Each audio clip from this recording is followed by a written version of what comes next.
to Crime in Court. This is the rewatch of the 1993 Menendez brothers trial, and we are on part two of the closing arguments for Lyle. So I explained last episode that there are going to be two separate sets of closing arguments. Oh gosh, it's been a day already. So, closing arguments we're talking about. And the first set is going to be just for Lyle. They each have two separate juries and separate attorneys. So we're going to be hearing from different attorneys and different arguments for both in their regarding their guilt or innocence. So let's just get started right away with part two. We're going to start. I didn't change that to say part two. We're going to start off very quickly with Jill Lansing. So Miss Lansing is going to be doing the closing arguments here. Morning, ladies and gentlemen. I stood before you a number of months ago and said to you for the first time that it was ever said to anybody in public by the Lyle Menendez team that Lyle Menendez had killed his parents and that he had done it out of fear and after a lifetime of abuse. I have no idea how that sounded to you then. I have no idea what the evidence in between has sounded like, and I have no idea how you view this case now. It is a very strange situation to have been in the same room with you for all of these months and really have no idea. What are the questions you have? What have we proven that you all agree on? What are the areas that concern you? I don't know. And so I'm going to cover the evidence as best I can. I'm going to remind you of what people said. I'm going to raise questions about some of the evidence. I'm going to suggest that some of it is particularly reliable, particularly compelling. I may be saying things to you that you already agree with. I may be saying things to you you haven't thought of. I may be saying things that you disagree with. As I say, there's no way to know. But the one thing that I'm sure that all of you experienced at the beginning was what in the world could have caused these two brothers to kill their parents. I said in the beginning that the only issue for you was going to be why. And although Mrs. Bozanich has indicated correctly it is not up to the prosecution to prove motive, it is here to this degree. You need to decide what was going on in Erik and Lyle Menendez's mind that night before you can decide what kind of crime was committed. We're not talking to you about self-defense in its purest sense. You will not be given instructions on that situation. That is a situation in which someone kills in good faith, that is, they believe they're in fear, and they kill reasonably. That is not the issue here. The best that you can do, in this case, from our perspective, is a manslaughter, because that is an unreasonable killing in good faith. And it is our suggestion to you that that is what has occurred here. And as to the type of manslaughter, I will get to that later. It is our position that Erik and Lyle Menendez on August 20th, 1989, for reasons which may not make sense to you given your life experiences, but made sense to them, believed their parents were going to kill them. When Mrs. Bozanich said that this is not a trial of the parents, that's true. But it is essential that you understand the world in which they lived. And it was a world exclusively controlled by their parents. It was a world created by their parents. And it is that world that you need to understand before you can evaluate whether small gestures and words here and there really could have made them believe that they were about to be killed.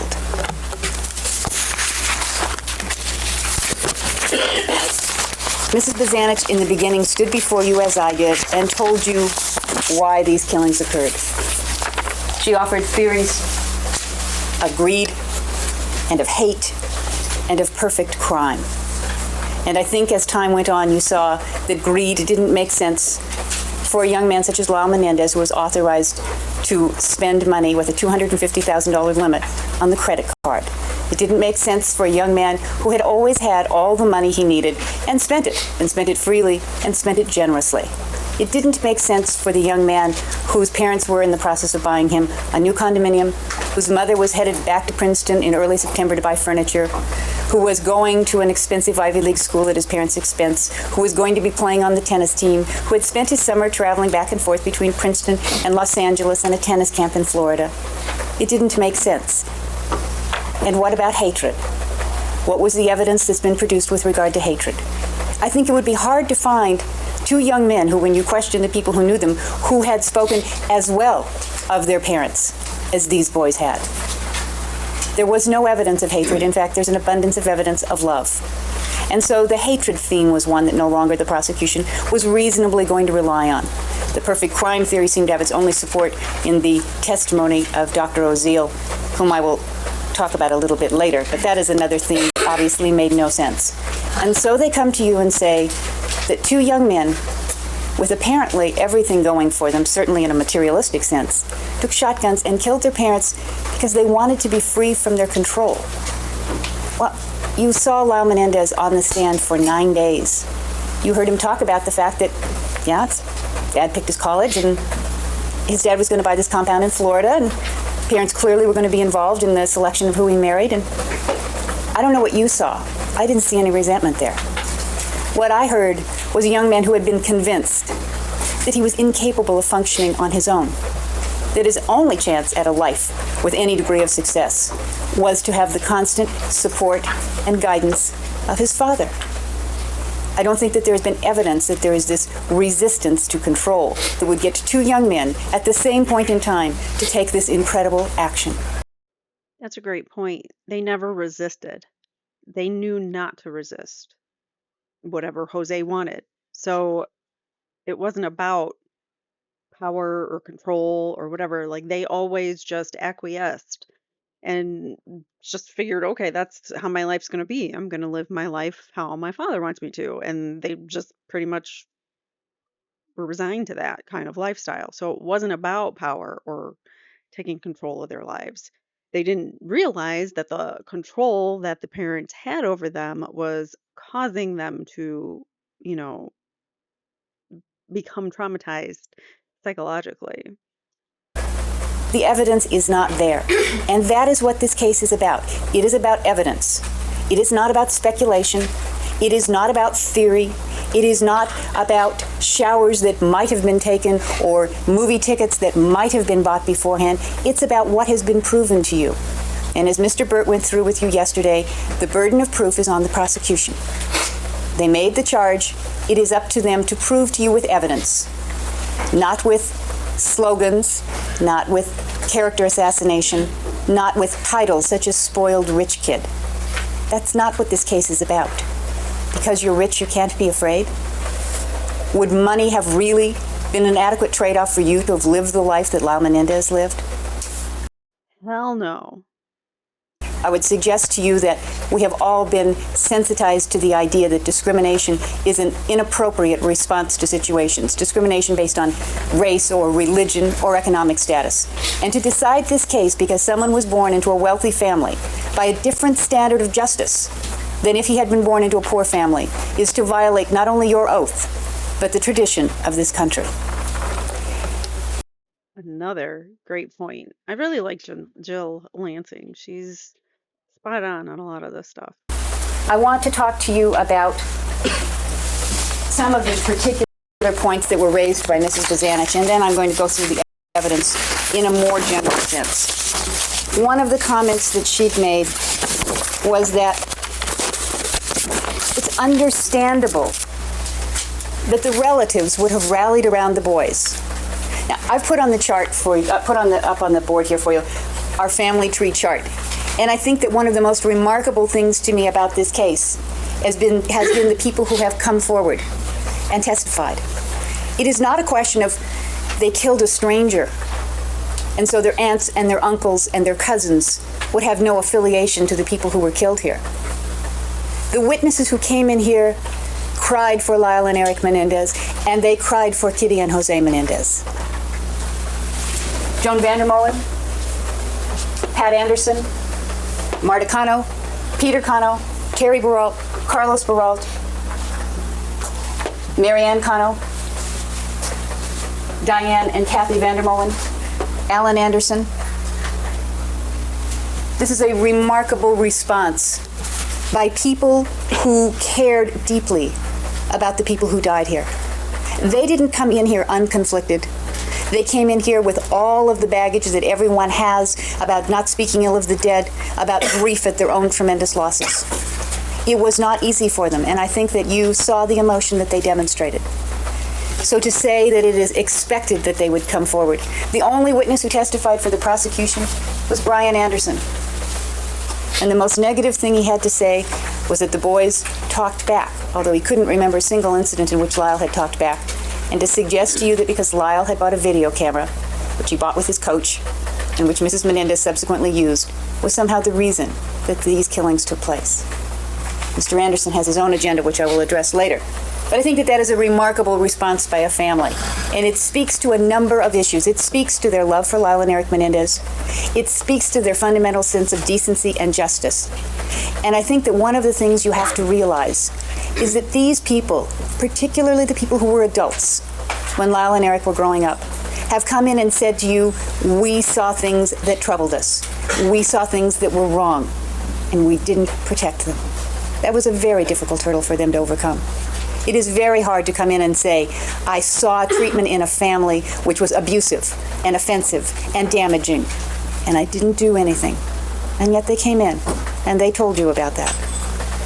Mrs. Bozanich said, well, they sent their kids to live with them. I think it's very interesting that the kids who lived with them, Kathy Simonton, who is Joan and Arnold's daughter, was there for 2 months one summer and left early. At age 15, it was so oppressive that she couldn't stay and never went back. Diane stayed 2 summers, and the first summer she was treated very specially. Kitty was very good to her. She talked about how much she loved her Aunt Kitty. And by the second summer that she stayed, 2 years later, things were a little different. But she'd begun to think that maybe it was her. Maybe it was her fault. Maybe she wasn't really doing things well enough. And then she lived with them for 13 months. But in terms of the parents sending them, it's very interesting that it was Joan's 2 daughters who went. Joan, who lived in Arizona and never really spent time in the Menendez home when those children were growing up. The incidents she talked about were all incidents that happened after they were grown, and they didn't take place in the Menendez home. So she had no idea. Brian Anderson sent his son Alan. Now, Brian saw them periodically on vacations, but as you heard him testify, he couldn't even come within 3 years of his nephew's ages. He didn't even remember that Erik was alive in Hinsdale. He didn't seem to have a real intimate knowledge of how that family worked. Marta Cano said that she let her son Andy stay overnight occasionally when he got old enough, and she would give him instructions. She told you about the time he stayed there when he was 3 and required 17 stitches. I don't remember Terry and Carlos ever saying that their children stayed. And Faith Goldsmith, Kitty's oldest and closest friend, who loved her dearly and admired her energy and her brightness and her fearlessness, would never let her children stay there. So I think that That says something, don't you think? in terms of people letting their children stay, you should view that comment with great caution.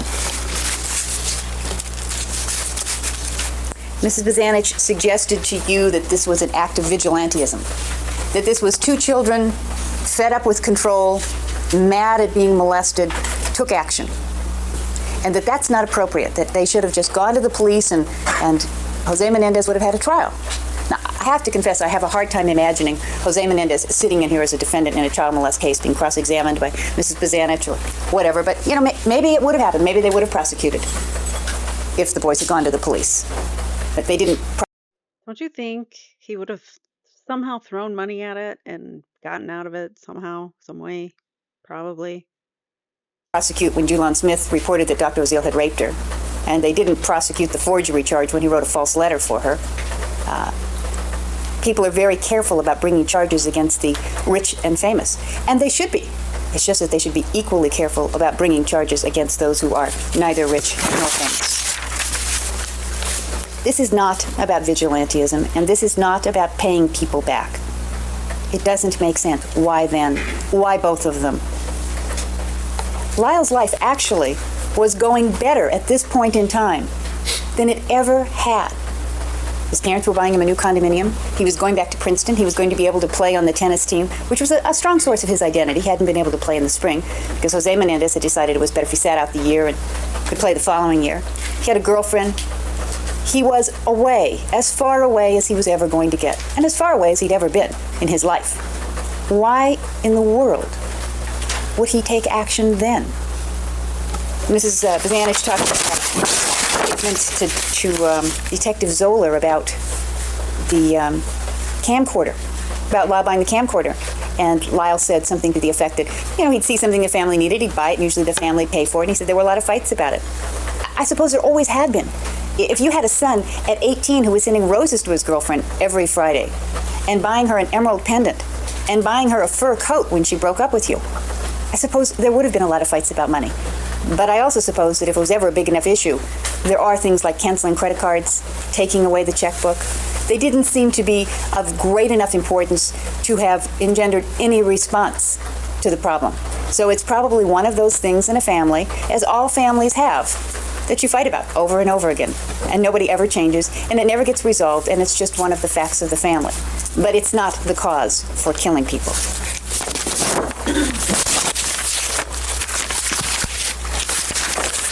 Mrs. Bazanich put up a chart that had a number of the witnesses on it, and I'm going to talk about a lot of the same witnesses she spoke of. And as I'm sure will not surprise you, I saw some of them differently. And I would urge that you should see some of them differently than she suggested as well. She began by talking to you about the 911 call. You're going to have it. You can listen to it. You can read it. She claims that the emotion is false. You can decide that for yourself. No one can tell you that. That's an opinion you'll arrive at on your own. You saw Lyle Menendez testify here. She said he was acting. You can decide that for yourself as well. We had the testimony of 3 neighbors who heard the shots. And the reason we had 3 neighbors who heard the shots was to emphasize to you the fact that when you fire off shotguns at 10 o'clock on a Sunday night, on a warm August night, in which people have their windows open, people are going to hear. And people did hear. And what they heard was pretty much the same thing. It was all around 10 o'clock. They all said that they heard a half a dozen, 7, 8, 10 shots. That's the range. They heard a slight pause in between, a second or two. They all said that their windows were open, and it was easy to hear. And this speaks to the material that Dr. Burgess covered with you in terms of planning. You saw the videotape. These are big homes, but they are not far apart. You can clearly hear. And so that evidence is important just in terms of looking at, if you are planning to kill someone, does it make any sense to have done it here, in this way, at this time? Deputy Van Horn testified, and I don't remember if Mrs. Bazanich mentioned him, but his testimony was that based on the evidence found at the scene, which was the wadding, that he could verify that there were 6 rounds of buckshot and 2 rounds of birdshot. Now, he looked for all the evidence he could find. There's no testimony about anybody picking up waddings. And so that is certainly a base number 8. The coroner talked about the number of shots, or the number of wounds. He never talked about the number of shots. The wounds were important for several reasons. One, it is clear from his testimony that some of those wounds had to have been sustained while Kitty and Jose Menendez were standing, which is consistent with what Lyle Menendez told you. He walked into that room, illuminated only by the light of the flickering television set, and saw people moving. Saw his father. He saw them standing, and that was kind of contested by the state. And why would they just be standing there? I wonder that too myself. They must have been talking about the boys. They could have been plotting to kill them. Who knows? We don't know. So why were they just standing there is weird to me. And then, anyways, so the state wants to contest it and make it seem like they were sitting, but this just proves that the evidence, the way in which the shots were angled and whatnot, you can tell that they were standing at this particular time at the beginning of the shootings. Father coming toward him. It is clear from the coroner's testimony that they were standing when this began and not sitting. In terms of the number of wounds, all that he could tell you was, or the number of shots, all he could tell you was the number of wounds, and that it was very possible that a number of the shots could have caused more than 1 wound.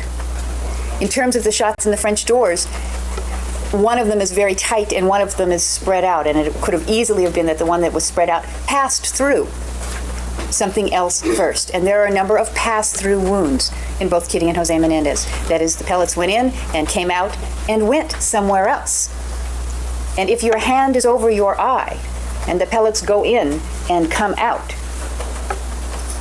you don't have a clear space underneath. You have pellet wounds.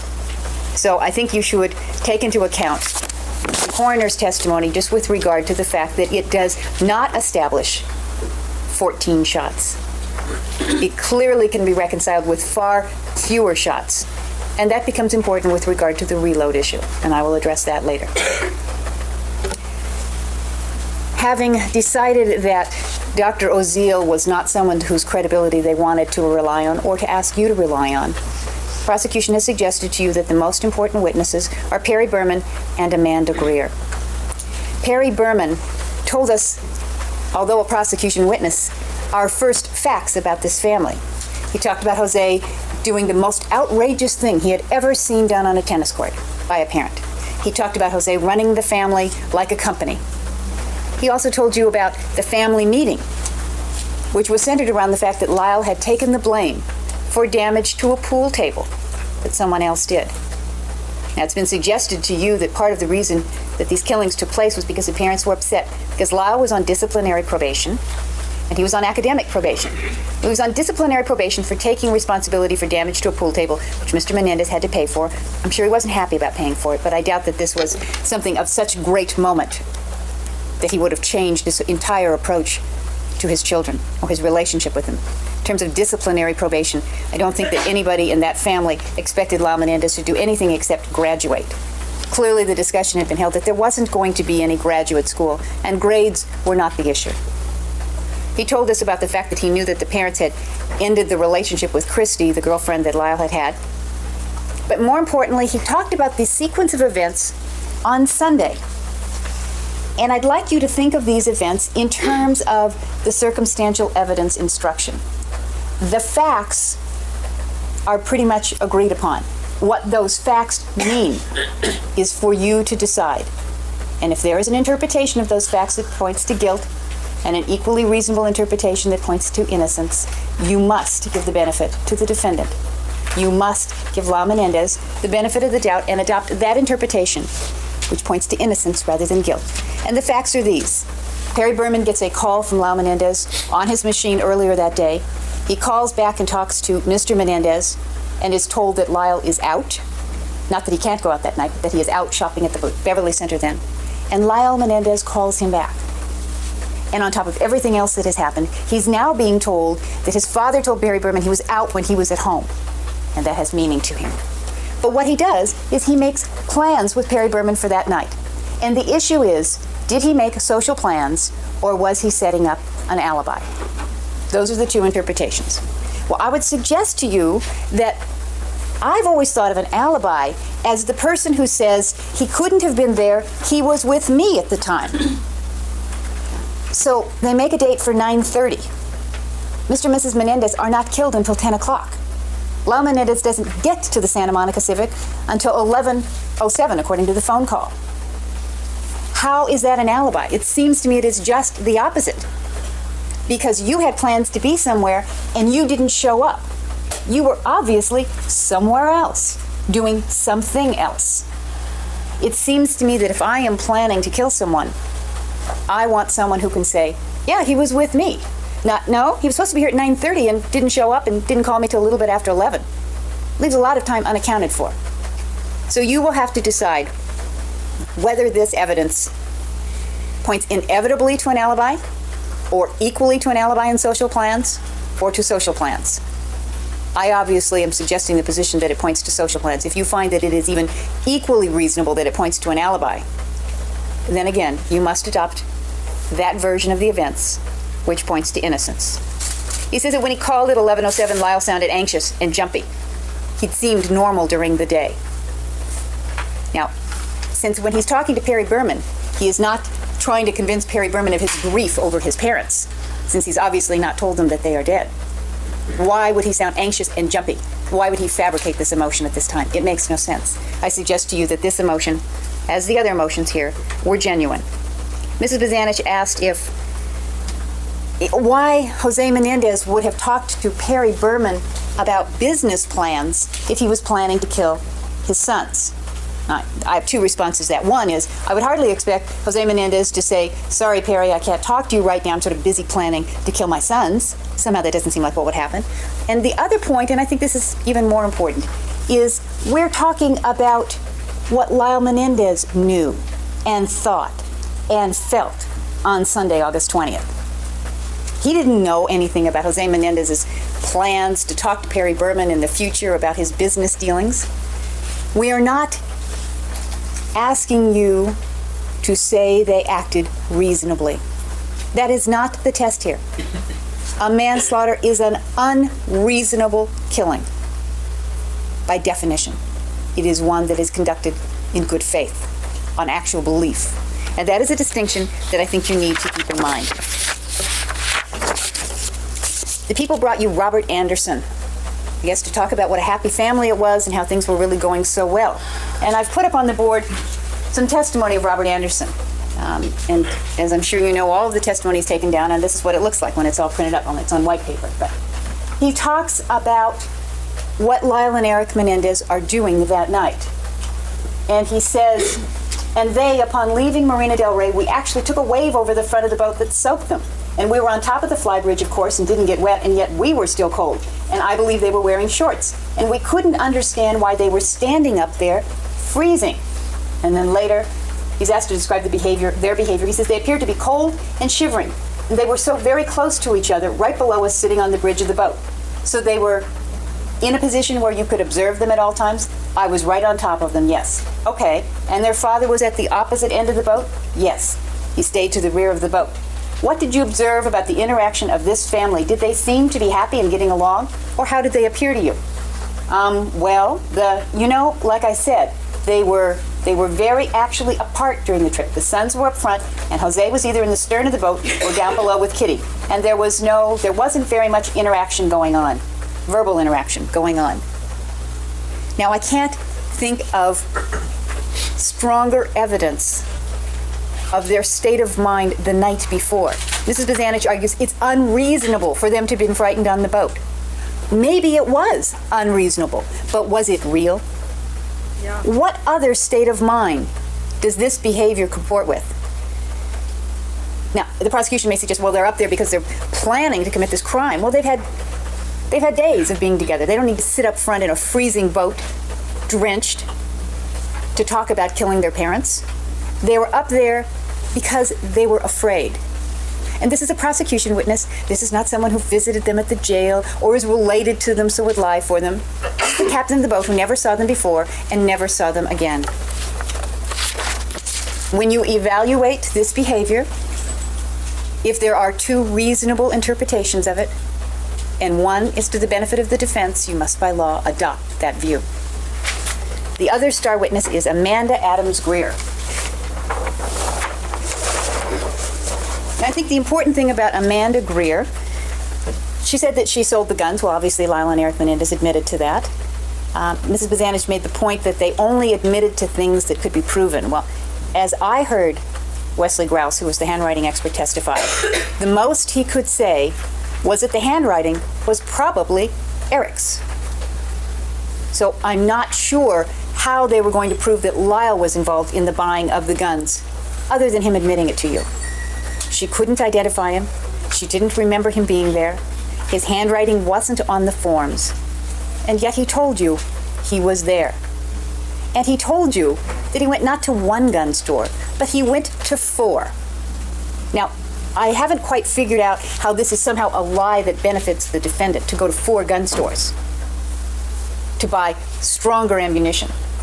It just happens to be what happened. And Lyle Menendez lied to a lot of people about a lot of things before he got to this courtroom. But he didn't lie to you here. Mrs. Greer says that she remembers that she thinks 2 people came in and it was really a fast transaction. She didn't really explain anything. She didn't really show them how to use the guns, which obviously is contrary to what both Lyle and Erik remember. And in evaluating Amanda Adams Greer, since her only importance truly is whether she explained how to work the guns or not, I guess that's the only disputed testimony, I think it's important to look back at what she said here. And the page that we pulled out here, 8167, refers to a him, which is Detective Zoller. March 14th, 1990, you told him you did not remember the sale at all, right? You had no recollection of who bought the guns, male or female, one or two, what time of day. It was nothing. Not at the top of my mind, no. Okay. And you said you didn't remember the driver's license specifically that was used for the sale. Meaning what? Well, he asked you if you remembered the license you were shown. Do you remember telling him you didn't? I don't remember, yeah. I remember telling him I didn't recall. Okay. And do you recall Detective Zoller asking you if the purchaser who filled out the form resembled the picture on the driver's license? Yes, I do remember him asking. And do you remember telling him that you didn't remember if he did or not? But you assumed he did. Right, correct. And do you recall that Detective Zoller showed you what are called photo lineup cards? Correct. And that card has the pictures of 6 people on each card? Correct. And he showed you 2 different cards? Yes. And you selected a number of a person you said looked familiar to you, but did not in reference to the sale because you didn't remember the sale. Is that correct? Correct. Last August 1992, you testified before the grand jury. Correct? Correct. And isn't it true that you testified under oath before the grand jury that you didn't recall whether the individual to whom you sold the guns was alone or with somebody? Correct. And you did not, when you testified before the grand jury, give any specifics of this transaction at all. Nothing about the time of day, nothing about the person being alone at the counter, nothing. Correct? She says correct. So I bring that to your attention merely in evaluating anything Mrs. Greer says about who was there, how long they were there, or what they did. I think that you really got the sense from watching her testify that she was looking at these forms and saying, I always ask for a driver's license. I always ask for the address. I must have done it then. But she clearly has absolutely no independent recollection of this sale. She didn't in March of 90, and she didn't in June of 92, and she doesn't now. So in terms of what could be proven, and what Lyle Menendez has admitted, suggests to you that he has admitted something that the prosecution could not have proven. I want to address at this time the what Mrs. Bazanich likes to call the bombshell, the big 5. And I'd like to talk to you about that. Now, Lyle Menendez testified that he went to a gun store a block and a half away from the freeway. And we know from testimony that the big 5 is a mile and a half away. And Erik Menendez testified that Lyle didn't remember the name of the store. He didn't live out here, that he had told him it was the big 5. And you all may remember Erik Menendez talking about being with his mother when she bought her rifle. And he kept telling you it was Sport Mart, in spite of the fact that Ms. Abramson kept showing him the receipt that showed it was Best Products. And so there are a couple of explanations for the big 5. One of them is that they made it up. It's a total lie, they never went there. And then the question is, why would they lie about that? Why would they have a total of 4 gun stores they went? How does that help the case? Well, Mrs. Bazanich's theory is that they went there and found out they had to fill out forms and show ID, so they went to San Diego. And they didn't find out about the waiting period, which is why what they said they had found out there. Now, there's a couple problems with it. Number one, they both talked about a gun store very close to the freeway, which this isn't. So it's possible they have the wrong gun store. Number two, I don't find it hard to believe that you could go into a gun store and look at the counter of guns that are displayed there, which you'll see in the photographs, and assume some of them are real, and assume some of them are not. The guns behind the counter are both real and mixed. And it's very interesting that Lyle Menendez, at one point in talking about his mother's rifles, calls them pellet guns. And they're real. And we know they're real. But if this is a planned killing, and if things happened as Mrs. Bazanich suggests, that what they found out there was that you needed ID and needed to fill out forms, why not use the ID that Erik Menendez had in the name of Richard Stevens? It had his photo, so there wouldn't have been a problem. It had a fake name, and it had a fake address. No one in the world would have gone looking for Richard Stevens, as opposed to Donovan Goudreau, who was known to all of Lyle's friends and family. So when you look at how significant this is, I think you have to ask yourself, in light of all the things they could have lied about, they could have told you that the threats right before they killed their parents were far stronger. Lyle Menendez could have denied to you the conversation with Jamie Pisarcik. It would have been his word against hers, and I suggest we would have had a fighting chance in that battle. They could have lied to you about the reload. He could have lied to you about the reload. Because there is no way to prove that there were 14 shots. There weren't, I don't think. I don't think there's any evidence to support that.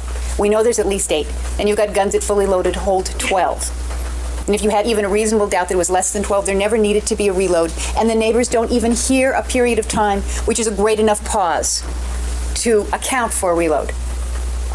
And even if there was a reload, they could have both denied it, and you would have never known who did it. Lyle Menendez came in and said, yes, I had that conversation with Jamie Pisarcik. Yes, I reloaded. And Lyle Menendez came in and said, I did the 2 close shots. The 2 shots which are the worst shots in this case. And as to his dad, he said, I don't really remember, but I must have. He could have said, it wasn't me. And would you have known? Would you have known whether it was him or his brother? So of all the lies that could have been told, I would say that getting Diane Vandermolen to say that she walked in on him when he was molested would have done us a lot more good than I went to the Big 5 and found out about the waiting period. So in judging credibility here, I think that you need to look at what the opportunities to lie were. And that he didn't do it. And they weren't things that could have been proven. Donovan Goudreau testified here, and I think that there were a number of interesting things that came out of his testimony besides the fact that it was his license and he didn't buy the guns in San Diego. I think he gave you probably your first glimpse of the neediness of Lyle Menendez, of how hungry for love and comfort and closeness he was, of how dependent he became. Here was someone that he was with every day, that he told about his father and the programming and attempted to train Donovan to be good enough so that he could keep him as a friend, and practiced with him before Donovan Goudreau met his parents and was sad because they both knew that Donovan had not passed the test. He talked about Lyle's spending before, and he's one of many people who talked about his generosity. He was loaning money and buying presents for people. He also saw, in the spring of '89, Lyle Menendez taken by his father into the basement of Terry Boralt's house for 3 hours for another one of the talks. He told us, most importantly of all, I think, about Lyle's reaction the day that Donovan was thrown out of that room. Thrown out of that room because Jose demanded it and because Glenn Stevens was pushing it, and Hayden Rogers. Lyle didn't want to get rid of Donovan. He knew he'd lied to him. He knew he was a fraud. He wasn't going to Princeton. Other people were talking about him stealing money, and Lyle didn't care. That was his friend. And everyone who saw that incident saw his sadness and saw his pain. And to think that as soon as Donovan drives off, he does the victory dance described by Glenn Stevens of, oh, look I've got his credit or his bank card, I've got his driver's license, isn't this great, is ludicrous. That is not who Lyle Menendez is, and it is not who he demonstrated himself to be at that time. He also told you about a conversation at a Chinese restaurant. And he's gone back and forth on this, and you will have the tape of his interview with Bob Rand, one of the reporters who was covering this case when he was writing a book. You'll hear Donovan Goudreau's statements about that conversation. He then says, well, I'm really not sure, maybe somebody told me that, but listen to the tape and judge for yourself. But at a minimum, he told us that when he sat there with Lyle Menendez at dinner one night and told him of his own molestation, that Lyle got tears in his eyes and reacted in such a way that he believed it had happened to Lyle also. Lyle said that he said something to him about it having happened to himself and his brother to comfort Donovan, because he didn't want Donovan to feel strange or humiliated. He wanted to let him know it was okay. I think that is a very reasonable context. It is almost the only context in which I can see Lyle Menendez voluntarily talking about what happened to him as a child. Not to get it off his chest, but to comfort a friend to whom he was extremely close. Glenn Stevens. Now, I don't know. You've heard so many witnesses. You've seen so many people. I don't know how many of these people stand out in your mind. But I would suggest to you that Glenn Stevens is probably one of the people who stands out most in my mind. Glenn Stevens, who told us and told Lyle what a close, dear friend he was, particularly in that critical period after the memorial service, talking about early September. And all of the time that Glenn Stevens is telling Lyle how close he is and letting Lyle pay plane tickets and pay for his apartment and pay for his car and wear his Rolex watch, which he subsequently sold. The Volvo, I think, got in an accident. He kept the money from that, from when it was totaled. He was giving Glenn Stevens, a college sophomore, without a bit of experience in restaurant management, $50,000 a year to run the restaurant. And all the while, he was reporting regularly to the police. He and Detective Zoller were chatting regularly, and he was passing along negative information on the promise that Lyle would never know, because, of course, he sort of liked this lifestyle. He liked being flown on these airplanes and staying in these hotels. And he started out by telling you that Lyle never bought anything for him, wouldn't have accepted it, wouldn't think of it. And then, well, there was that belt even before the Menendez parents died. And I think I said it was $250, and he corrected me, there was only $225, something like that. And I think one of the biggest betrayals of all was he did concede that Lyle bought this dog, which they named Muncie, because they were both from Muncie, and they shared this dog. This dog, which Lyle, as this penniless student, paid $185 for. He admitted here that he lied to Lyle regularly. He lied to the press. He talked to the press 15 to 20 times. He discussed a book deal. He lied on television on the primetime interview. And I think the word he liked to use was embellished his resume. But he explained that that was okay because they were taught to do that at Princeton. And so it really wasn't anything wrong to say that you supervised 20 employees instead of 5, or to claim that you were the valedictorian when you weren't, or to say that you won the Yale Book Award when you didn't. He lied to Princeton about why he left to run the restaurant. He didn't say, I'm leaving to run the restaurant, I need a leave of absence. He said he had psychological needs. When I asked about the psychological needs, he just said, well, he was depressed and he was taking medication. And then we come to the theft of the money from the restaurant. And the way that occurred, I think, is probably most significant of all. Prior to a break, I asked him if he knew a particular man, whose name I have to confess escapes me at this point in time, who was the accountant for the restaurant, who did the audit of the restaurant. We took a break, and when we resumed, he had clearly talked to Mrs. Bazanich over the break, and she said, is it true? And you'll have to go back, because I have to confess, I don't have the details on this. She said something to the effect, is it true that on occasion you took some money out of the cash register, you took as much as $50 or something? He said it was more like $500. I asked him then, isn't it true that the receipts in the restaurant went from $1,800 a day to $500 a day after Lyle was arrested? And he said, well, I don't think I took that much. I'm not sure that you want to base a verdict, which you will have to live with for the rest of your life, as will all of us, on someone of the character and quality of Glenn Stevens, who came in and said that Lyle said statements that no one else seemed to have heard, waited all this time to be in this position, that type of thing. He saw Lyle spend money, and he did, and there's absolutely no issue about that. Lyle spent all the money he had access to before they died, and he spent all the money he had access to after they died. He had access to a lot more money after they died. And he seemed to have gone through all of it in about 6 months. He bought 3 Rolexes, none of them are around anymore. He bought a car, it's not around anymore. He bought a restaurant, which went back to the owners. He made offers on 2 condominiums, which he never even closed. The only condominium that closed was the one his parents were buying for him. And the first of the spending people was Mary Ellen Mahar, the Rolex lady. She talks about several interesting things. She talks about the fact that he was using a credit card which he was authorized to use with a $250,000 limit. She said he had an out-of-state license, which is consistent with the Department of Motor Vehicle records that we had showed you, that he didn't have a California license. She said that right there in the store, in front of everybody, he picks up the phone and calls Carlos and talks to him about buying the watches and about wearing them. And this is the first in a long line of situations where I think it becomes very apparent that he was not a person who didn't want control and guidance. He, in fact, did. He asked advice of total strangers. Richard Wenkowski, who was the bodyguard, had known him 3 or 4 days. And he was asking him what socks to buy, what do you think about the car, how's this suit. Didn't make a decision, didn't buy anything without asking his advice, and thanked him for his fatherly advice. But I will do Mr. Winkowski next. But let me just finish with Ms. Mahar. She also talked about their demeanor.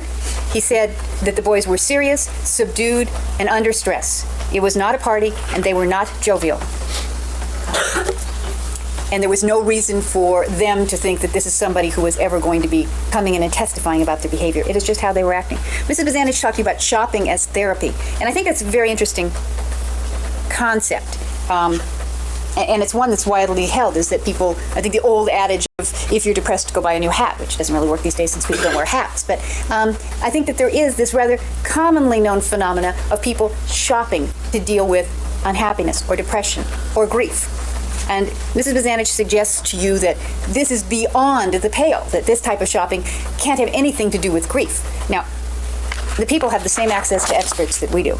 And if she really thought that Dr. Conti's discussion of grief reactions and spending being consistent was incorrect, she could have brought an expert in to tell you. Richard Winkowski is the bodyguard, and he talks about Lyle's spending, and he talks about Lyle having the bodyguards and being afraid, and the limo driver telling him that yes, in fact, they were being followed. And he told you that Lyle said he looked at him as a father figure and sincerely thanked him for his help. And then at the end of his testimony, he was asked by Mr. Byrd about his relationship with the prosecution. And it picks up mid-sentence. And the he again he's talking about is Detective Zoller. Showed around the town a bit is what precedes it. Yes, he showed us his police department. And did you do anything with him after hours? I believe we had a drink or two, yes. And you and Glenn Stevens and Detective Zoller had a drink or two? I don't know if Glenn was with us or not. He must have been. Yeah, he must have been. And did Detective Zoller take you and Glenn Stevens to a topless bar here in Los Angeles? And do you remember Mr. Winkowski looking at you and smiling in a very charming way and saying, I don't remember that, sir. I would remember that. Got a big laugh. You would have remembered that, and you don't remember that, but you remember going out with him and Glenn Stevens for drinks. Yes, sir. And then Glenn Stevens came in and told you that they did go to the topless bar, and Detective Zoller told you the other day that he did take them to the topless bar. So this man looked you right in the eye, and with all the warmth and charm he could muster, said, I don't remember that, sir. I would remember that. I'd like you to keep that in mind as you evaluate anything Mr. Winkowski had to say. Howard Witkin told you about erasing the computer. And Mrs. Bazanich chose to emphasize to you that he said that being around Lyle Menendez or being in that house or the combination of the two made his spine creep. Is she asking you to find Lyle Menendez guilty of murder because the computer repairman said he made his spine creep? Perhaps it speaks more to Mr. Witkin and decisions he reaches based on short contact with people. It's a rather strange bit of testimony to have elicited, and even stranger to rely on. I would hope that you would demand better evidence than that to make a decision of this importance. But when we're talking about the will and the computer, I want you to think about the other testimony here. Carlos Baralt, who Mrs. Bazanich rates on the good side of the credibility scale, one of the most believable of the relatives, according to her, said when they were in California, they knew two things, and they discussed two things, and he discussed them, and other family members discussed them in front of Lyle Menendez, and that is, one, there was no information in those files. Mr. Witkin said that it looked like it was 59 bytes or something like that. I'm one of those dinosaurs who knows nothing about computers, I have to confess, but everyone assures me that that is virtually no information at all. That they knew in California. And the other thing that Lyle Menendez knew in California was that a will on a computer could not be valid. It wasn't witnessed, it wasn't signed, it couldn't be valid. These are the things that Carlos Baralt told you he talked to Lyle Menendez about in California in general discussions with everybody else. Now, if Lyle Menendez was so worried about what was in that computer, why didn't he arrange then and there to have something done about it? He knew that there were plans for his cousin Eileen to send somebody out or get somebody local so it wouldn't cost as much money or whatever to look in there and see what was in there. He didn't do a thing about it. He didn't say to Eileen, don't do that, I'll take care of it. He didn't come out early to prohibit Eileen from looking in the computer. He trusted Eileen. It was just when there was this family flap about now Carlos Menendez is sending somebody and not telling Carlos Peralta and not telling Lyle and what's going on. This is a young man who is incredibly guilty feeling at this time. He is incredibly paranoid. He's concerned about the mafia. He's concerned about the mob. He's nervous about everything. And he's nervous about Carlos Menendez. And so he flies out, says, tell me what's in there, erase it, and put it back together again so nobody will know. Which is exactly what he told you he did here. And that's exactly what he had Mr. Witkin do. We are again in a situation where there are two possible interpretations of a situation. One is that he came out and erased the will because he wanted, now the old will had been found and he was going to inherit and he didn't want to lose it because of a new will, and so that's why he did it. Now, I don't think that that is very reasonable in view of the fact that he had all of the information he had in California. But assuming you see it as reasonable, then the question is, do you see the other explanation as equally reasonable? And again, the instruction is, if there are two reasonable interpretations, you must always pick the one that is to the benefit of the defense. I think that of the two, I mean, obviously I have a perspective on what's reasonable and unreasonable, but I would suggest to you that even if you get to the point of suggesting that it's reasonable, then you have to apply the circumstantial evidence instruction. I'm not going to spend a great deal of time on Dr. Oziel because a great deal of time has been spent on him already, and you were all here for it. But I do want to point out just a few particular facts. And one is Dr. Oziel had an agenda. He was hanging around the memorial service all day long, and the time in the hotel beforehand, billed them for 3 days of therapy, I believe. He participated in discussions about the estate and the money. He introduced Carlos Peralta to a probate attorney who they actually went and met with. He, in his time with Erik and Lyle Menendez in October and November, discussed the estate with them, showed them lots of business cards. We know he has a history of patient business connection crossovers. And we have the tape in which he's saying to Judalon Smith after the boys are arrested, remember, there's $14 million at stake here. That seems an odd statement for someone who is merely being someone's therapist and has no interest in their financial well-being.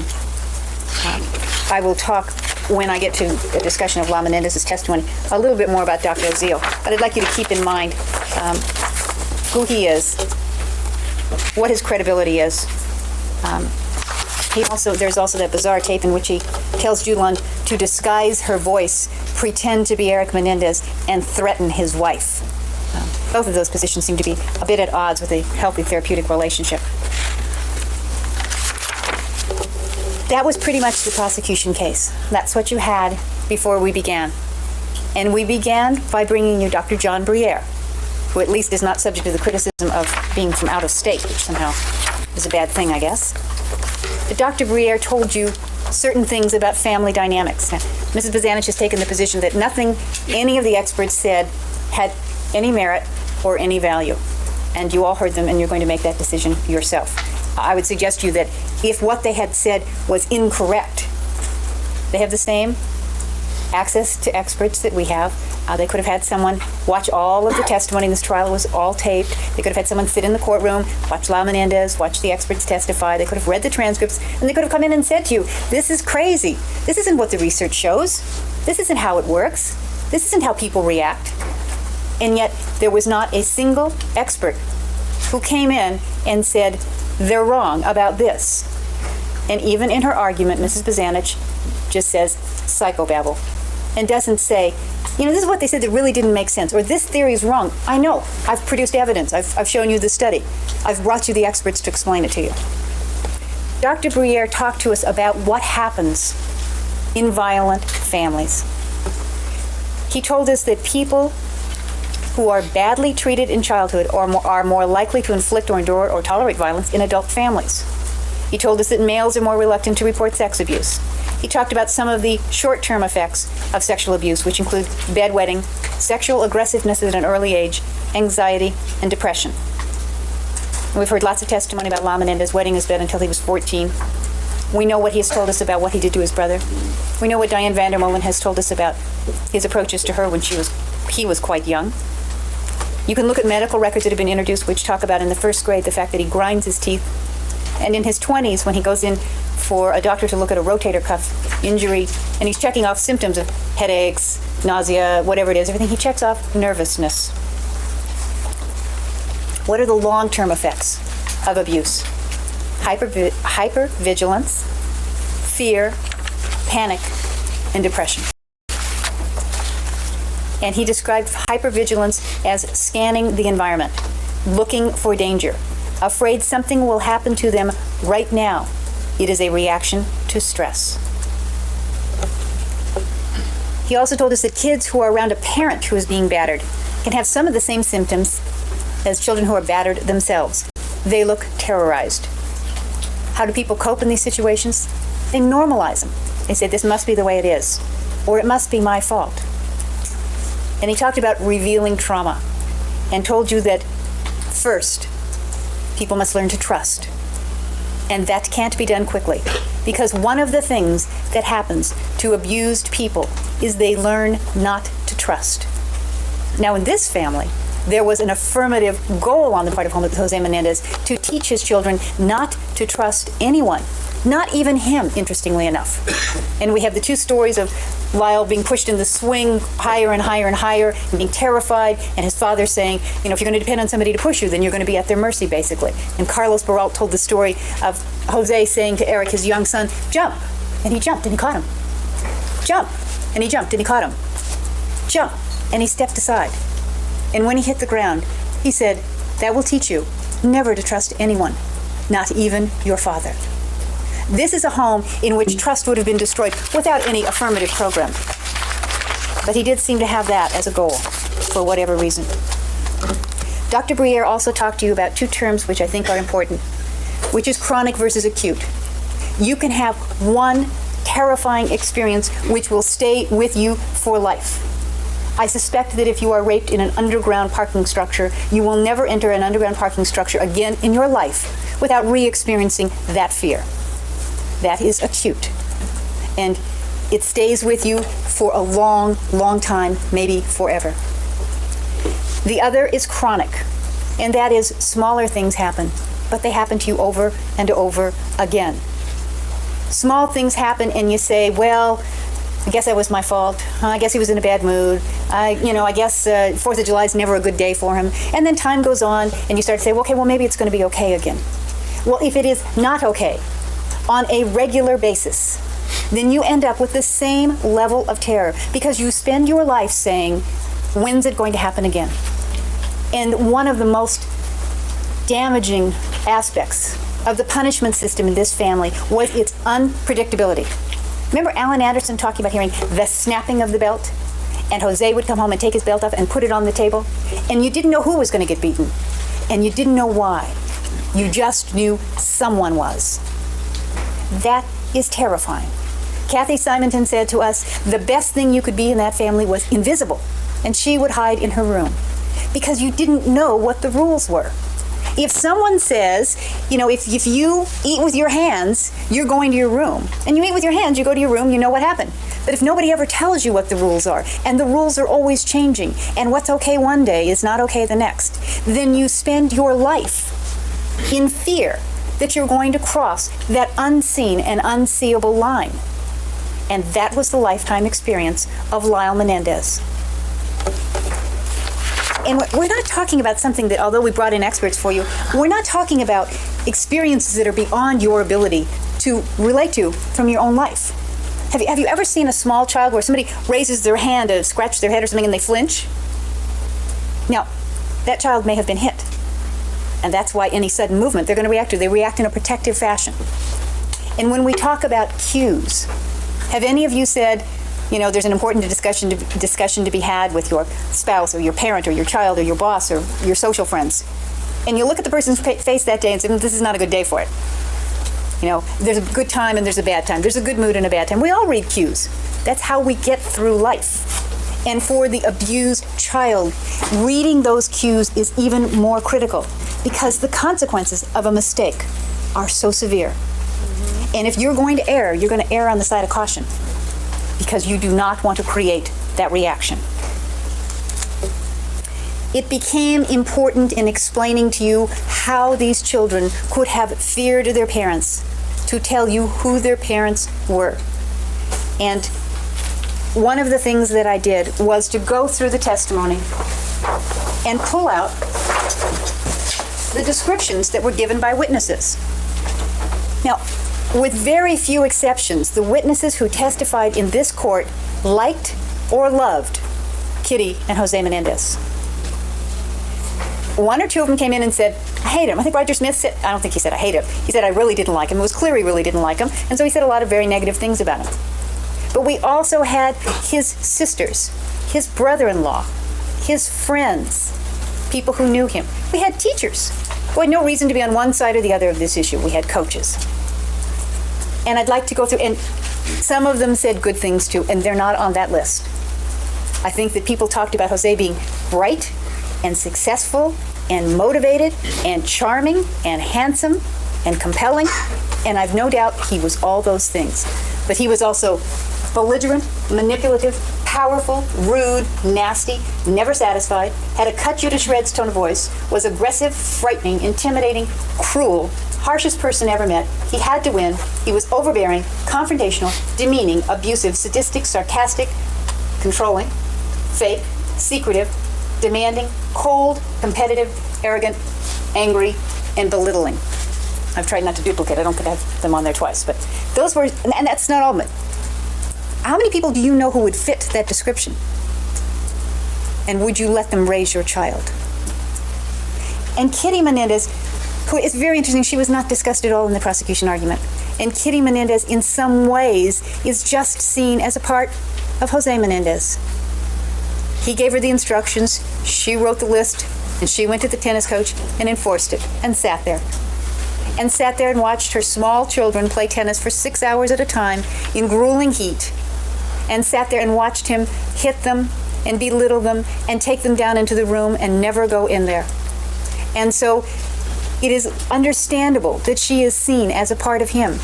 And yet there were people who knew her and saw her as a separate person, and I think it's important to look at that also. And the positive things, they said she was bright and bubbly and a lot of fun and fearless and very competent. And she was strong. Everyone talks about her strength. She was physically strong, and she had a strong personality. I think at one point, Mr. Coriano was trying to make the point that she was 5'2" or something like that. I think her driver's license says she's 5'4" or 5'5". Nobody who has been in this courtroom for the number of months you have been in is going to say that being small means you can't be aggressive. Kitty Menendez is described as hostile, strong, frustrated, sarcastic, angry at life, overbearing, unprotective, confrontational, intimidating, needy, pathetic, suspicious, disorganized, bizarre, jealous, secretive, physically assaultive, compulsive, obsessed, depressed, dishonest, reckless, unpleasant, controlling, most competitive person ever met, winning was everything, cheat to win, rages, unpredictable, frightening, fearless, messy appearance, depressed, and sad. And the messy appearance, which I think Mrs. Bazanich took issue with someone talking about how she looked and commenting she needed a bleach job or something like that. The messy appearance, how she looked, is important only in this regard. People who are mentally ill do not take good care of themselves. Again, this was not the list of one angry person. These were the descriptions by her relatives, by her best friends, by teachers who saw her, by coaches. Do you know anybody who would meet that description? And would you ever trust your child to them?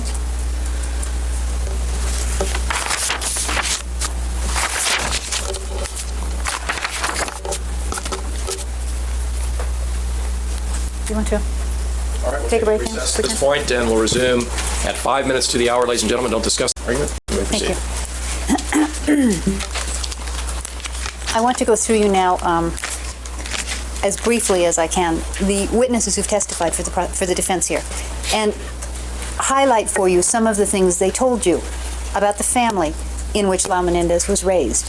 Now, it is impossible, I think, for anyone to experience someone else's pain. We say things like, I understand how you feel, I know what it must have been like, but the truth of the matter is, you can't ever really feel what it's like. I would merely ask that as you listen to these events and you think about the mood in this household, you picture what it would be like to be there every day of your life and to have no other world. And on top of it, to be a small child. If you're an adult, and I think that the experts talked about this with regard to the battered woman as opposed to the battered child, if you are an adult, you knew another world, and hopefully a better one, before the world in which you find yourself. You have access to other people and to an outside world. But if you are a small child, your world is defined by the people you interact with. And for Lyle Menendez, the people he interacted with were his mother, his father, and his brother. And his brother was treated as someone not worthy of respect, much younger than him, and not particularly strong. No source of comfort, no sense of reality for him or another reality. Yet his mother and his father, and they did everything in the world to ensure that no one else would have any impact on him, any control over him, or any access to him. Coaches came and went. They were hired and fired by the parents. I never heard any description of a discussion with Lyle Menendez. How do you feel about Mr. Wadlington? Do you mind if we replace him? What about Mr. Curtin? Do you like him better? How about Brad Werner? They were hired by the Menendez parents, and they were fired by him. And there was never a chance for any bonding, never a chance for any closeness, because they could be gone tomorrow. And you wouldn't know why. You wouldn't be asked, and you certainly had no part in the decision-making. And so the world was the world created by Jose and Kitty Menendez. Our first glimpse into that world was Alan Anderson, who talked about being there 2 summers in 75 and 77. He is 6 years older than Lyle. So the events that he's talking about that are happening to him at 15 are happening to Lyle at 9, which was the oldest Lyle was during the time that Alan Anderson ever stayed with him. Alan talked about hearing but not seeing the fights between Kitty and Jose. He would hear her cry, and he would see her bruises in the morning. He talked about dinners as Jeopardy dinners. You were quizzed, and if you didn't know the answer, you got up in the middle of dinner and you looked it up. And if you didn't know the answer, you were belittled and you were humiliated. And there was tremendous tension. Can you imagine knowing every night you're going to face that? When all of us have experiences in our life where we have to do something difficult, where we have to prepare for a test, or have to prepare for a difficult assignment at work, or have to do something that is emotionally draining and intellectually demanding. And yet it happened every single night. And the price of failure was the highest price a child can pay. And that is the loss of affection, the loss of love, the loss of approval. More than anything in the world, Lyle Menendez wanted then, did for all of their lives, and does still today, want his parents to love him. And every night he was on the line. Was he going to measure up? Was he going to perform adequately? Was he going to be worthy of being a Menendez? Or was he going to be found, as he so often was, unworthy? Alan Anderson said at 15 he felt humiliated and rejected and belittled. And how did it feel to a 9-year-old for whom this was his only world? Alan talked about the one-on-one sessions between Lyle and his father. Chairs facing, knees 2 inches apart, extremely tense. And they would last from 5 minutes to an hour. When you did something wrong, you were punished by being sent to your room. And you didn't get out. You didn't get out to eat, and you didn't get out to go to the bathroom. And Alan Anderson talked about going to the bathroom out the window, which Lyle talked about. And he talked about cleaning the room that Lyle and Erik shared and finding a Tupperware container with human feces in them. He talked about how Jose was large and strong and intimidating and frightening, and would pick him up at 15 by the upper arms, grab him by the arms and lift him off the ground and leave bruises. And he saw him do the same thing to the boys. He told you of hearing the sound of the belt from the room and seeing the bruises on the boys. He said he saw it about 12 or 15 times. He heard their cries, he heard Jose raise his voice, and then he heard silence. Jose was more attentive to Lyle, more demanding of him, and more physical with him. He talked about Aunt Kitty, whom he loved, and he described for you for the first time of many times the physical posture, the clenching of the teeth, the balling up of the fists, the tightening of the muscles. the rage, the anger, the rage and anger which came from long back in her life. He talked about her sitting there and staring off into space. He talked about her for no reason at all going into this physical posture of rage. He talked about her reaching up in the cabinets and throwing glasses in the sink and then cleaning them up. And most amazingly, he said the boys seemed to think it was normal. It was frightening to him at 15. It was frightening to him as an adult. He was 31 years old when he testified here. And it was frightening for him to remember it. He said the rages lasted from a minute to 5 minutes. Sometimes there was no apparent reason at all for either the rages or the trances. He said Lyle asked him to talk to his dad about discipline. Why is Dad so mean? Why is he so harsh with me? Now, I suppose if Alan Anderson was a liar, and if Lyle Menendez was writing the script, would have had Alan Anderson describing how Lyle talked to him about being molested. But he didn't. That's not what happened. He talked to him about the beatings. He also told you of the rules. One of the major rules in that household is you don't show emotion. You don't cry. And if you cry, you are removed from Jose and Kitty's sight. It is offensive. You are never to cry. And Peter Cano came in and talked about how at age 4, Jose Menendez yelled at Lyle to stop. And Mr. Cano said Lyle must not have heard, because if he'd heard, he would have stopped. They followed his orders immediately and to the T. But Lyle didn't hear. And Jose Menendez pulled him close and said something to him which no one heard. And Lyle Menendez lost control and wet himself. And Jose Menendez grabbed him by the arm and took him down the hall. And Mr. Cano followed. And Lyle Menendez was hit in the stomach with the fist of Jose Menendez. And he didn't cry. At 4, he didn't cry. And when Peter Cano said, it's not the way to treat a child, Peter Cano was told to leave. And he did. And when Charles Wadlington, the coach, said, that's not the way to treat a child, he was told to leave. And when Bill Curtin said, that's not the way to treat a child, he was fired. And when teachers tried to say, what you're doing is not right, Lyle was pulled out of their class. What was the message to Lyle Menendez about who was there to help him? What happened to the few people who would stand up to his father? They were banished. Kitty Menendez is the only one who ever fought with Jose Menendez. And she appeared to have done it for herself, but not for her children. Alan went on to tell us about the early tennis training. And we have some pictures here of Lyle when he's little and taking lessons. And you can get a sense of the other kids in the class and how small he is. But it began when he was 6, and he was taken to the local park, and he played all day. And they would have breaks for water or tea. I presume the tea was for the parents. And then he'd play some more. And when his shoulder got swollen from hitting the ball so long and so hard, Jose turned it over to Kitty. Didn't stop, just gave him someone who'd play a little easier with him. And when he got frustrated and upset and threw down the racket, Jose Menendez came over to this little boy and slammed the racket back into his hands, because it took 2 hands to hold the racket at that age, and ordered him to keep playing. Alan told us what happened when Jose wasn't getting the right amount of attention or the right respect in his home. He emptied the Tupperware out of the cupboard, or he dumped the silverware drawer on the floor. Probably doesn't surprise you to know that he wasn't the one that cleaned it up. Alan talked about Kitty's reckless driving, which we heard from a number of people, about how losers were ridiculed, how Lyle's stutter was made fun of. He talked about how when he threw a rock and hit Lyle in the eye, and it got swollen, Kitty wanted to cut it with a razor blade. Jose's only response was what the impact would be on his tennis career. Alan told you the story of Erik Menendez being taught to ride a bike by being shoved down a hill screaming. And he'd fall and get hurt, and then he'd be put right back on the bike and shoved down the hill screaming again. And he'd fall and get hurt and cry. And I don't know which is more appalling to me.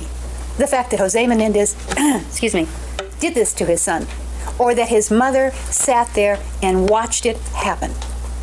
And when Alan did what any of us would have done, which was to get up and try to comfort this child, she restrained him. She not only didn't help him, she wouldn't let anyone else. And the things that happened to Erik Menendez in front of Lyle Menendez also told him who his parents were, how valuable they were to him, how much their safety would be protected. They also, these things that happened, told Lyle Menendez very clearly what he could expect from his mother. And so he shouldn't have been surprised when in that last week she revealed she knew about Erik's abuse, and her comment was, "No one ever helped me. Why should I help you?" She didn't. She didn't ever help them. Because you're their mother? He talked about the fact that he thought it was kind of odd that Jose and his sons were showering together, and he thought it was kind of odd that when Jose went into the boys' room, nobody was even allowed to go down the hall.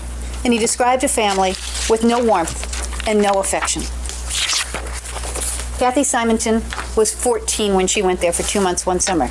She talked about the other kids playing in the pool and the Menendez children being drilled to dive and to swim laps. She said it was always tense, but much worse when Jose came home. Kitty would get angry, and again we saw the gesture.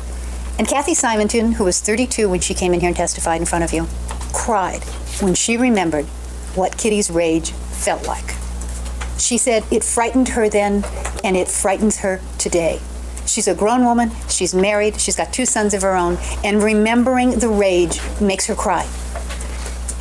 She said that she felt so badly about herself after only 2 months. She had very low self-esteem. She thought she was worthless. She thought she could do nothing right.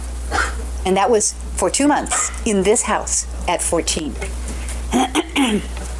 Excuse me, as I mentioned, she said the best thing in that house was to be invisible because of the unpredictability of the punishment. She talked about Kitty catching her smoking, which she had every right to be critical of, but she terrorized her over it. And then when she was finished, she delivered her to Jose to terrorize her again as Kitty watched. She described the fact that Lyle got more attention, had more expectations, and the response to his failures was much more severe than anything Erik was subjected to. If he didn't want to play sports, he got punished. If he missed a day, he made it up. So instead of 4 hours in a day, he'd play 8 the next time. She told the same story of the hallway being off limits when Jose went down the hall with Lyle Menendez. And she said when Lyle would come out, he would look sad. He would have a blank, staring look. Kitty was not warm. There were no hugs, except when you did well in sports. No soft voice, no pet names.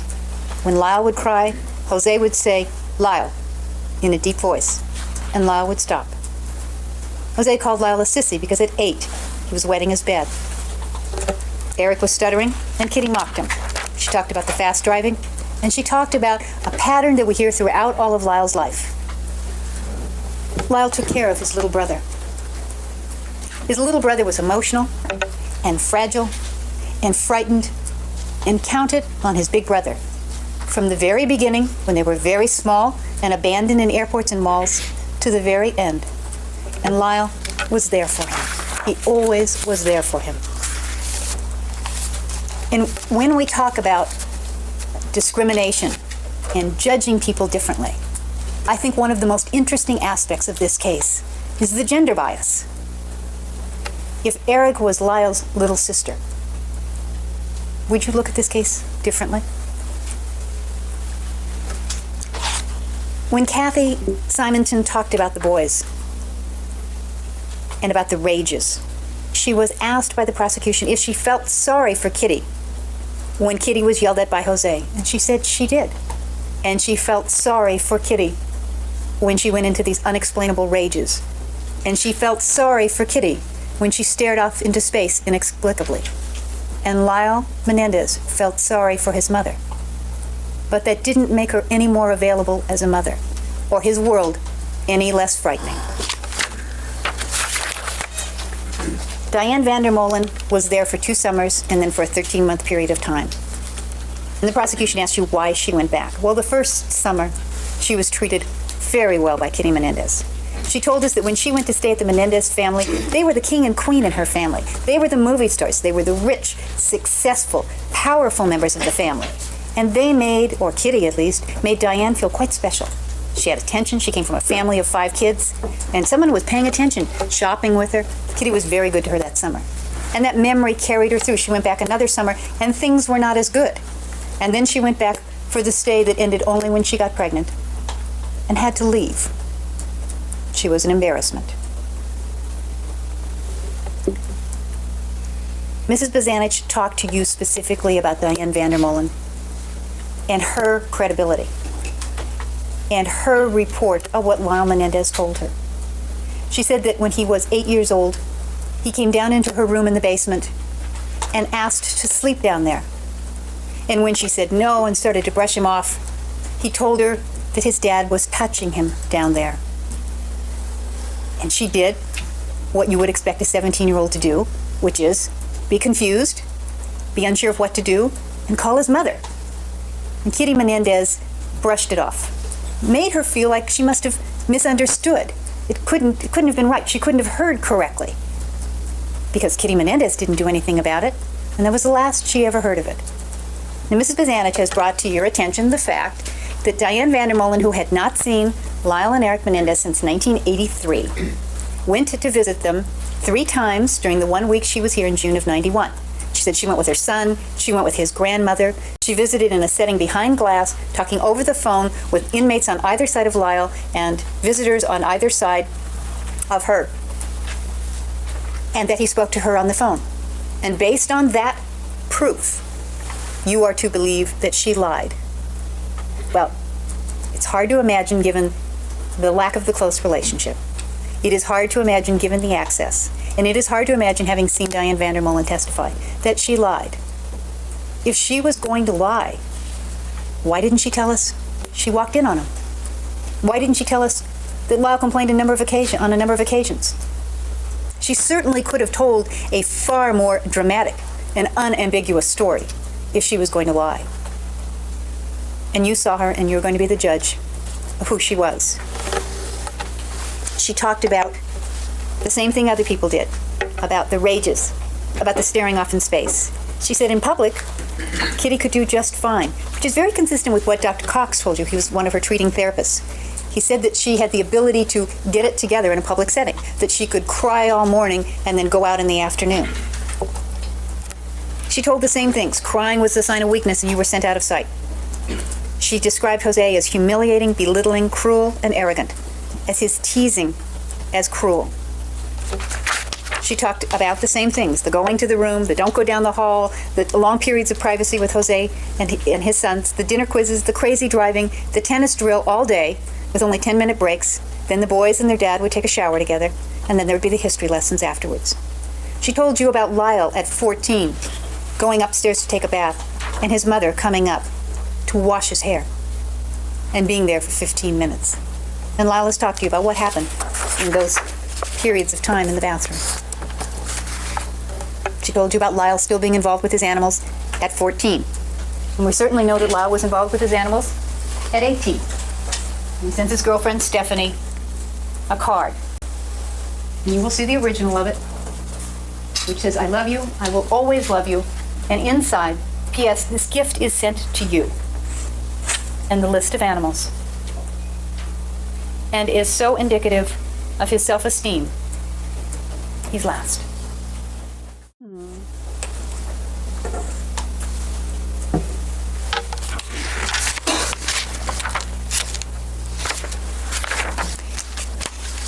Diane also talked to you about the counseling sessions before going to family gatherings, about what you could talk about and not talk about. She talked about Kitty's drinking and the fact that she was hiding it from Jose because he didn't approve.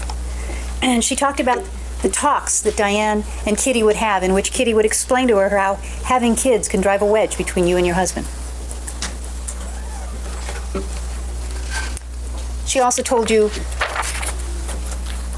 about the advances made by her, on her by Lyle Menendez, which was extremely unusual given, first, their age difference, and secondly, how young he was. Jessica Goldsmith was a child when he was a child. And she remembers him as protective, kind, charming, and polite. She talked about how when they chose teams, he always chose her youngest sister, explaining that he really needed that child's help on his team. She told you about being in the shoe store when Erik cut his head, which required stitches, and Kitty finished buying her shoes. She told you about how, for as long as she could remember, Erik and her younger sister were in the same grade, and then one day they weren't. Erik was a year behind. But the most amazing thing is, she was told by Lyle and by Erik, and her mother was told by Kitty that it had always been that way. Huh?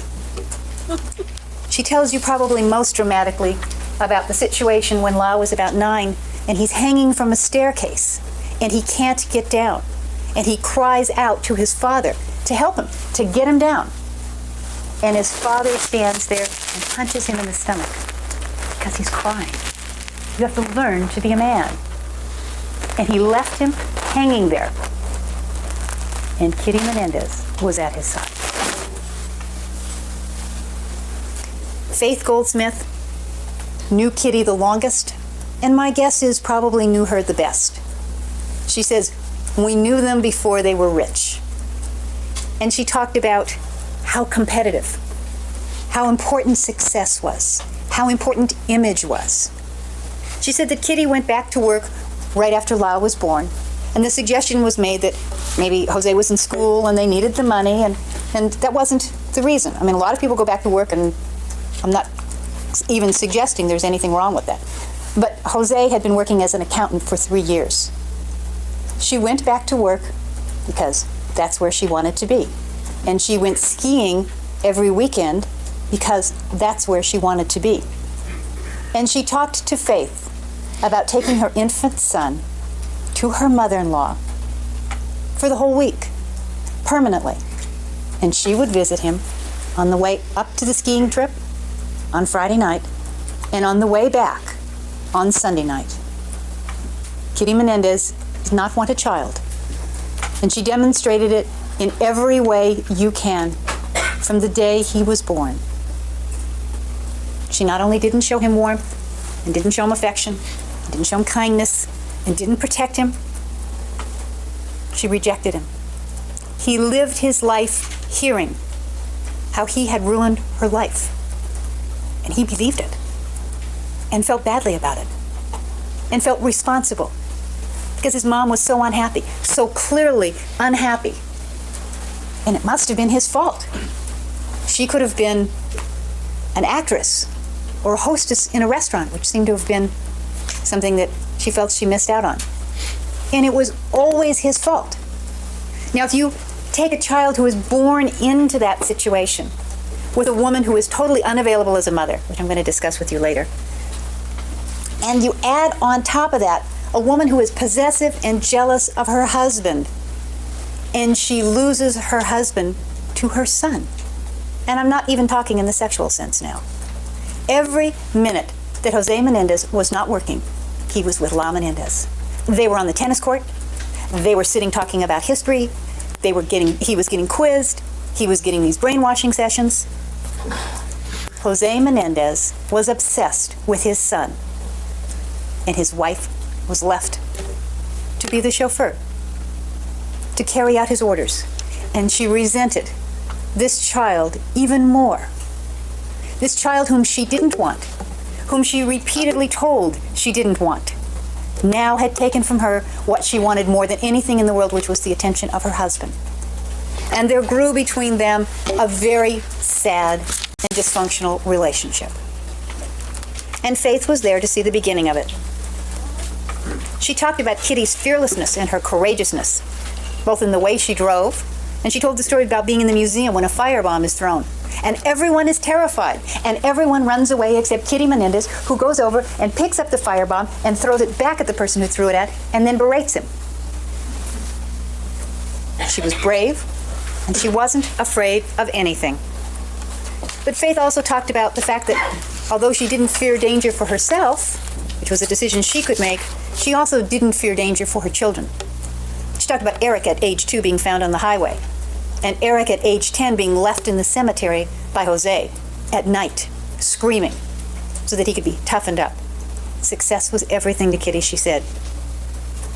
She talked about the schedule. The boys were up at 5 to play tennis. They had lessons after school. It was unwise for the boys to have friends because they would lose their competitive edge.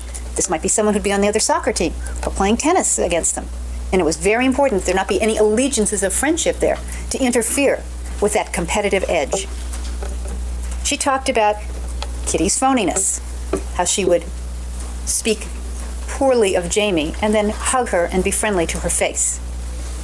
She described Kitty as tough, self-confident, powerful, and more competitive than Jose. But she loved her. She was also her friend. But she didn't trust her with her children. She never let any of her children spend time at the Menendez house without her presence. And she said there was, in fact, a point of some discomfort because Kitty would always say, "Why don't you let the girls stay here?" Now, Faith Goldsmith describes herself as a protective mother. Probably one of those who wants to know if you've got your sweater and did you eat your breakfast. And she loved and she cared for and she raised 4 girls. She would not trust them for an hour in the Menendez household without her being there.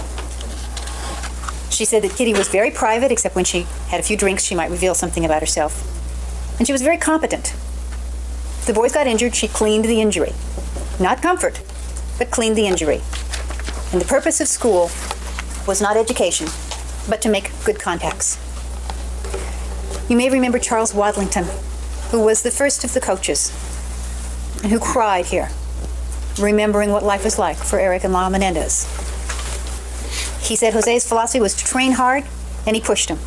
The boys were never disrespectful, and the drill was that they would practice for 2 hours and run for 2 hours.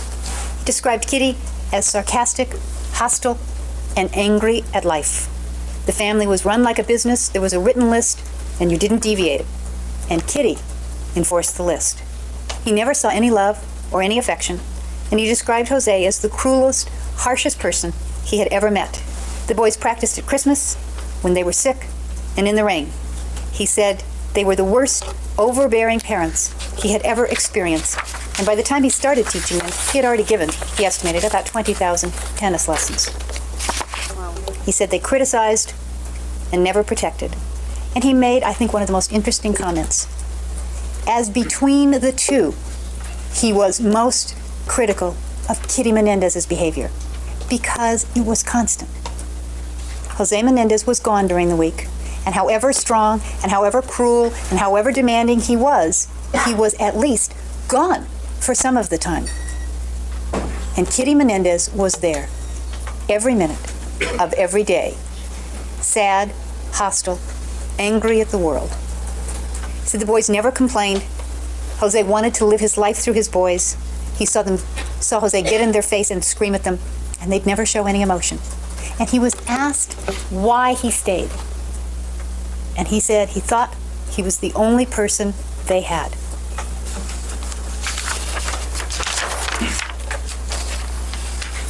Meredith Geisler was the lifeguard who came in and talked about, Kitty Menendez dropping the children off at 10 and picking them up at 7. They'd be there all by themselves. They'd be there in any weather. If it rained, she was the last to pick them up. And the prosecution has suggested to you that because this was a country club they were dropped off at, it's okay. Now, does that mean that if you drop your kids off at the public park and abandon them from 10 until 5 every day, that there's something wrong with that? But if it's a country club, it's okay. I don't think it works that way. She said that she would see Lyle on the tennis court for hours and hours at a time, in the heat and in the humidity. And when Jose was there, she could hear him yelling, hit further, hit stronger, not good shot, nice job.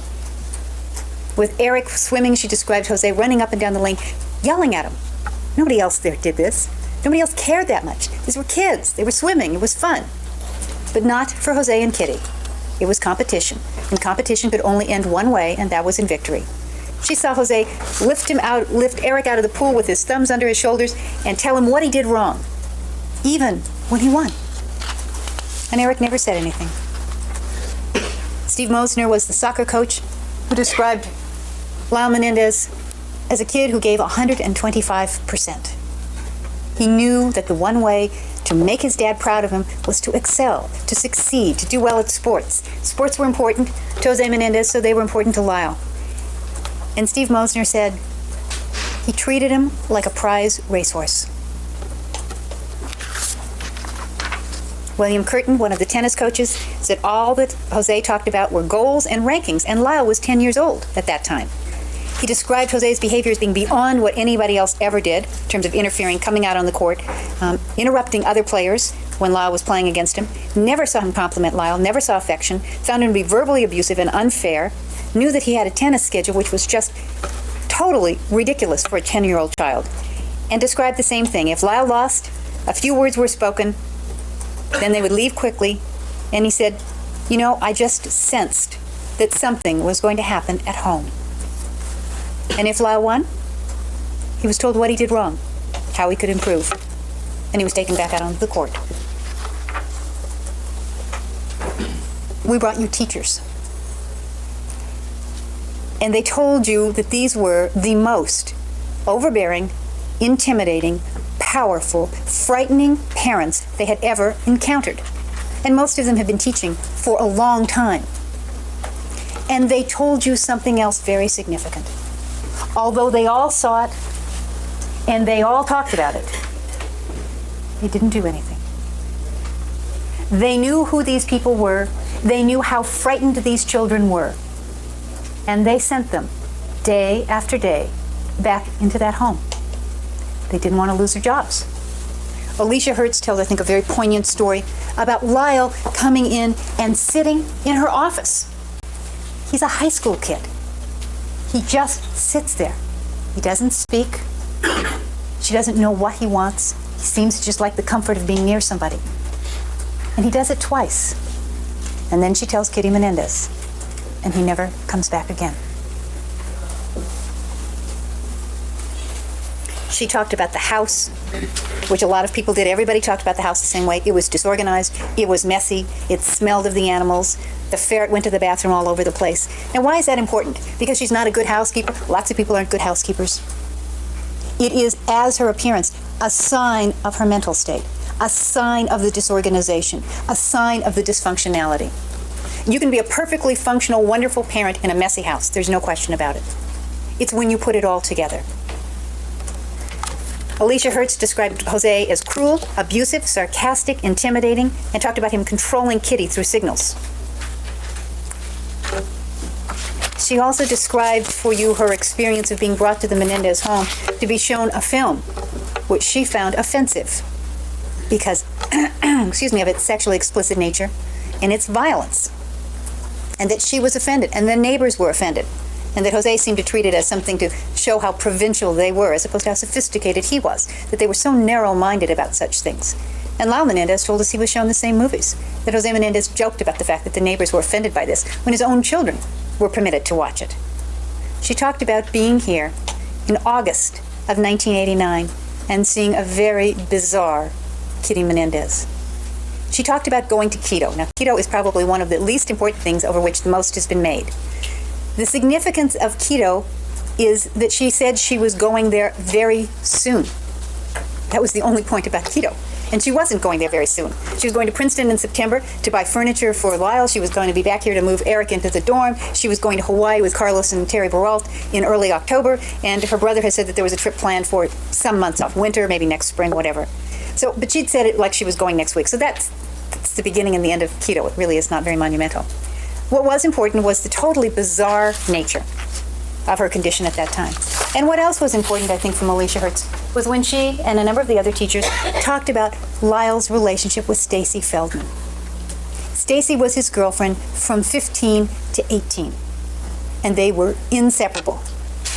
In a school in which it wasn't cool, they held hands and they hugged, and he was tremendously dependent upon her, as she was on him. And he bought her stuffed animals because her parents were going through a divorce. He knew it was a hard time for her, and he thought they might comfort her. This is 15 to 18 we're talking about. He bought her roses. They picked names for their kids. He wanted to marry her. He wanted to create another world for himself. And she was a very important part of that period. And I think she's a very clear demonstration of his need for love, a need which was never satisfied at home. Sandra Sharp told you many of the same things that the other teachers did. They all talked about the same things. Lyle and Erik would get tears in their eyes if they got a bad grade. They seemed to be frightened of failure. The parents were belligerent and nasty and controlling. And Kitty was as frightening as Jose. She wasn't some little battered, meek co-victim. And I think that's important to understand in this family, is that I think the stereotype that we have of the battered family, the abusive family situation, is the husband who comes home, has a few beers, beats up the wife, then goes upstairs with the young daughter. And in that scenario, the mom is usually this kind of loving and sympathetic, but ineffectual woman. She's not strong enough to protect her kids. But, she tells them, it's not you, it's dad. She covers for them. She tries to protect them. But the most important message she gives them is, it's not you. You know how your dad is when he drinks. You know how your dad is. He works real hard. And for those children, there is a message. It's not you. It's him. And what was the message here? Even when Lyle writes to his mother in 1986, when he finds that she's written a suicide note and says, Dad's not worth it. Leave him. Come live with us. Erik and I will be with you. We'll be on your side if there's a custody battle. We love you. We'll support you. And she says, it's not between me and your dad. It's you. So she not only didn't come there and say when his dad was being cruel to him, your dad's wrong, she denies it even when dad's being cruel to her. And so the repeated message is, it's you. It's your fault. You're bad. She doesn't cover for him. She does just the opposite. She calls dad at work. He missed practice today. He wouldn't go to soccer. She reports on him. And she knows what the consequences of those violations are going to be. And she lies. She reports things that aren't even true. If something went wrong and the blame is going to fall on her, she blames it on the children. And I think Erik Menendez gave you that specific incident in which she forgot his tennis rackets. He goes to play, he loses. What are we going to tell Dad? Erik says, well, I don't know. I guess that you forgot the rackets. You forgot the rackets. So this is a woman who not only wouldn't protect, but she would offer up her children. And they knew that. I mean, it's not just a matter of looking at something objectively. They know who this woman is, and they know what they can expect from her. And they know how important their safety is to her. Charlene Elmore, who was the school nurse, talked about the complaints of headaches and stomach aches. Again, there are two interpretations there. One is that he's a kid who doesn't want to go to school, who's just faking to get out of school, and the other is that this is corroborative of the abuse, in which there are physical symptoms of anxiety, such as headache and stomachache. And again, we have the instruction, if there are two reasonable interpretations, you must by law adopt the interpretation which benefits the defendant. I'm not going to go through all the teachers and all the coaches, because they all said pretty much the same thing. But that is the important point. It's not one teacher who didn't like the family or one coach who got fired. It was a great number of people who had the identical experience. Then we had the relatives come in and talk to you. And Marta Cano, who is Jose Menendez's sister, talked to you about what she saw. And Mrs. Bazanich has told you what her opinion is of Marta Cano's credibility. Suggest you could decide that for yourself. She was Jose Menendez's sister, and she loved him. And she was Kitty Menendez's sister-in-law, and she loved her. But she saw things in that home that were important that you knew. She talked about Jose being proud of Lyle when he wouldn't cry when he was hit. And she talked about the same behavior that's described by a number of people, which is when Jose Menendez would talk to his young son, he would look down. We have the picture clearly after a soccer game in which Jose is talking to Lyle and he's looking down and looking sad. And it is a look that is described over and over again. And for me, one of the most amazing things about this picture is, why would you take it? Kitty Menendez supposedly was the one who took most of the pictures in the family. Why would you want to remember a moment like this? And if you took it, and he'd been smiling just the moment before, which is a little hard to believe seeing the photograph, why would you keep it?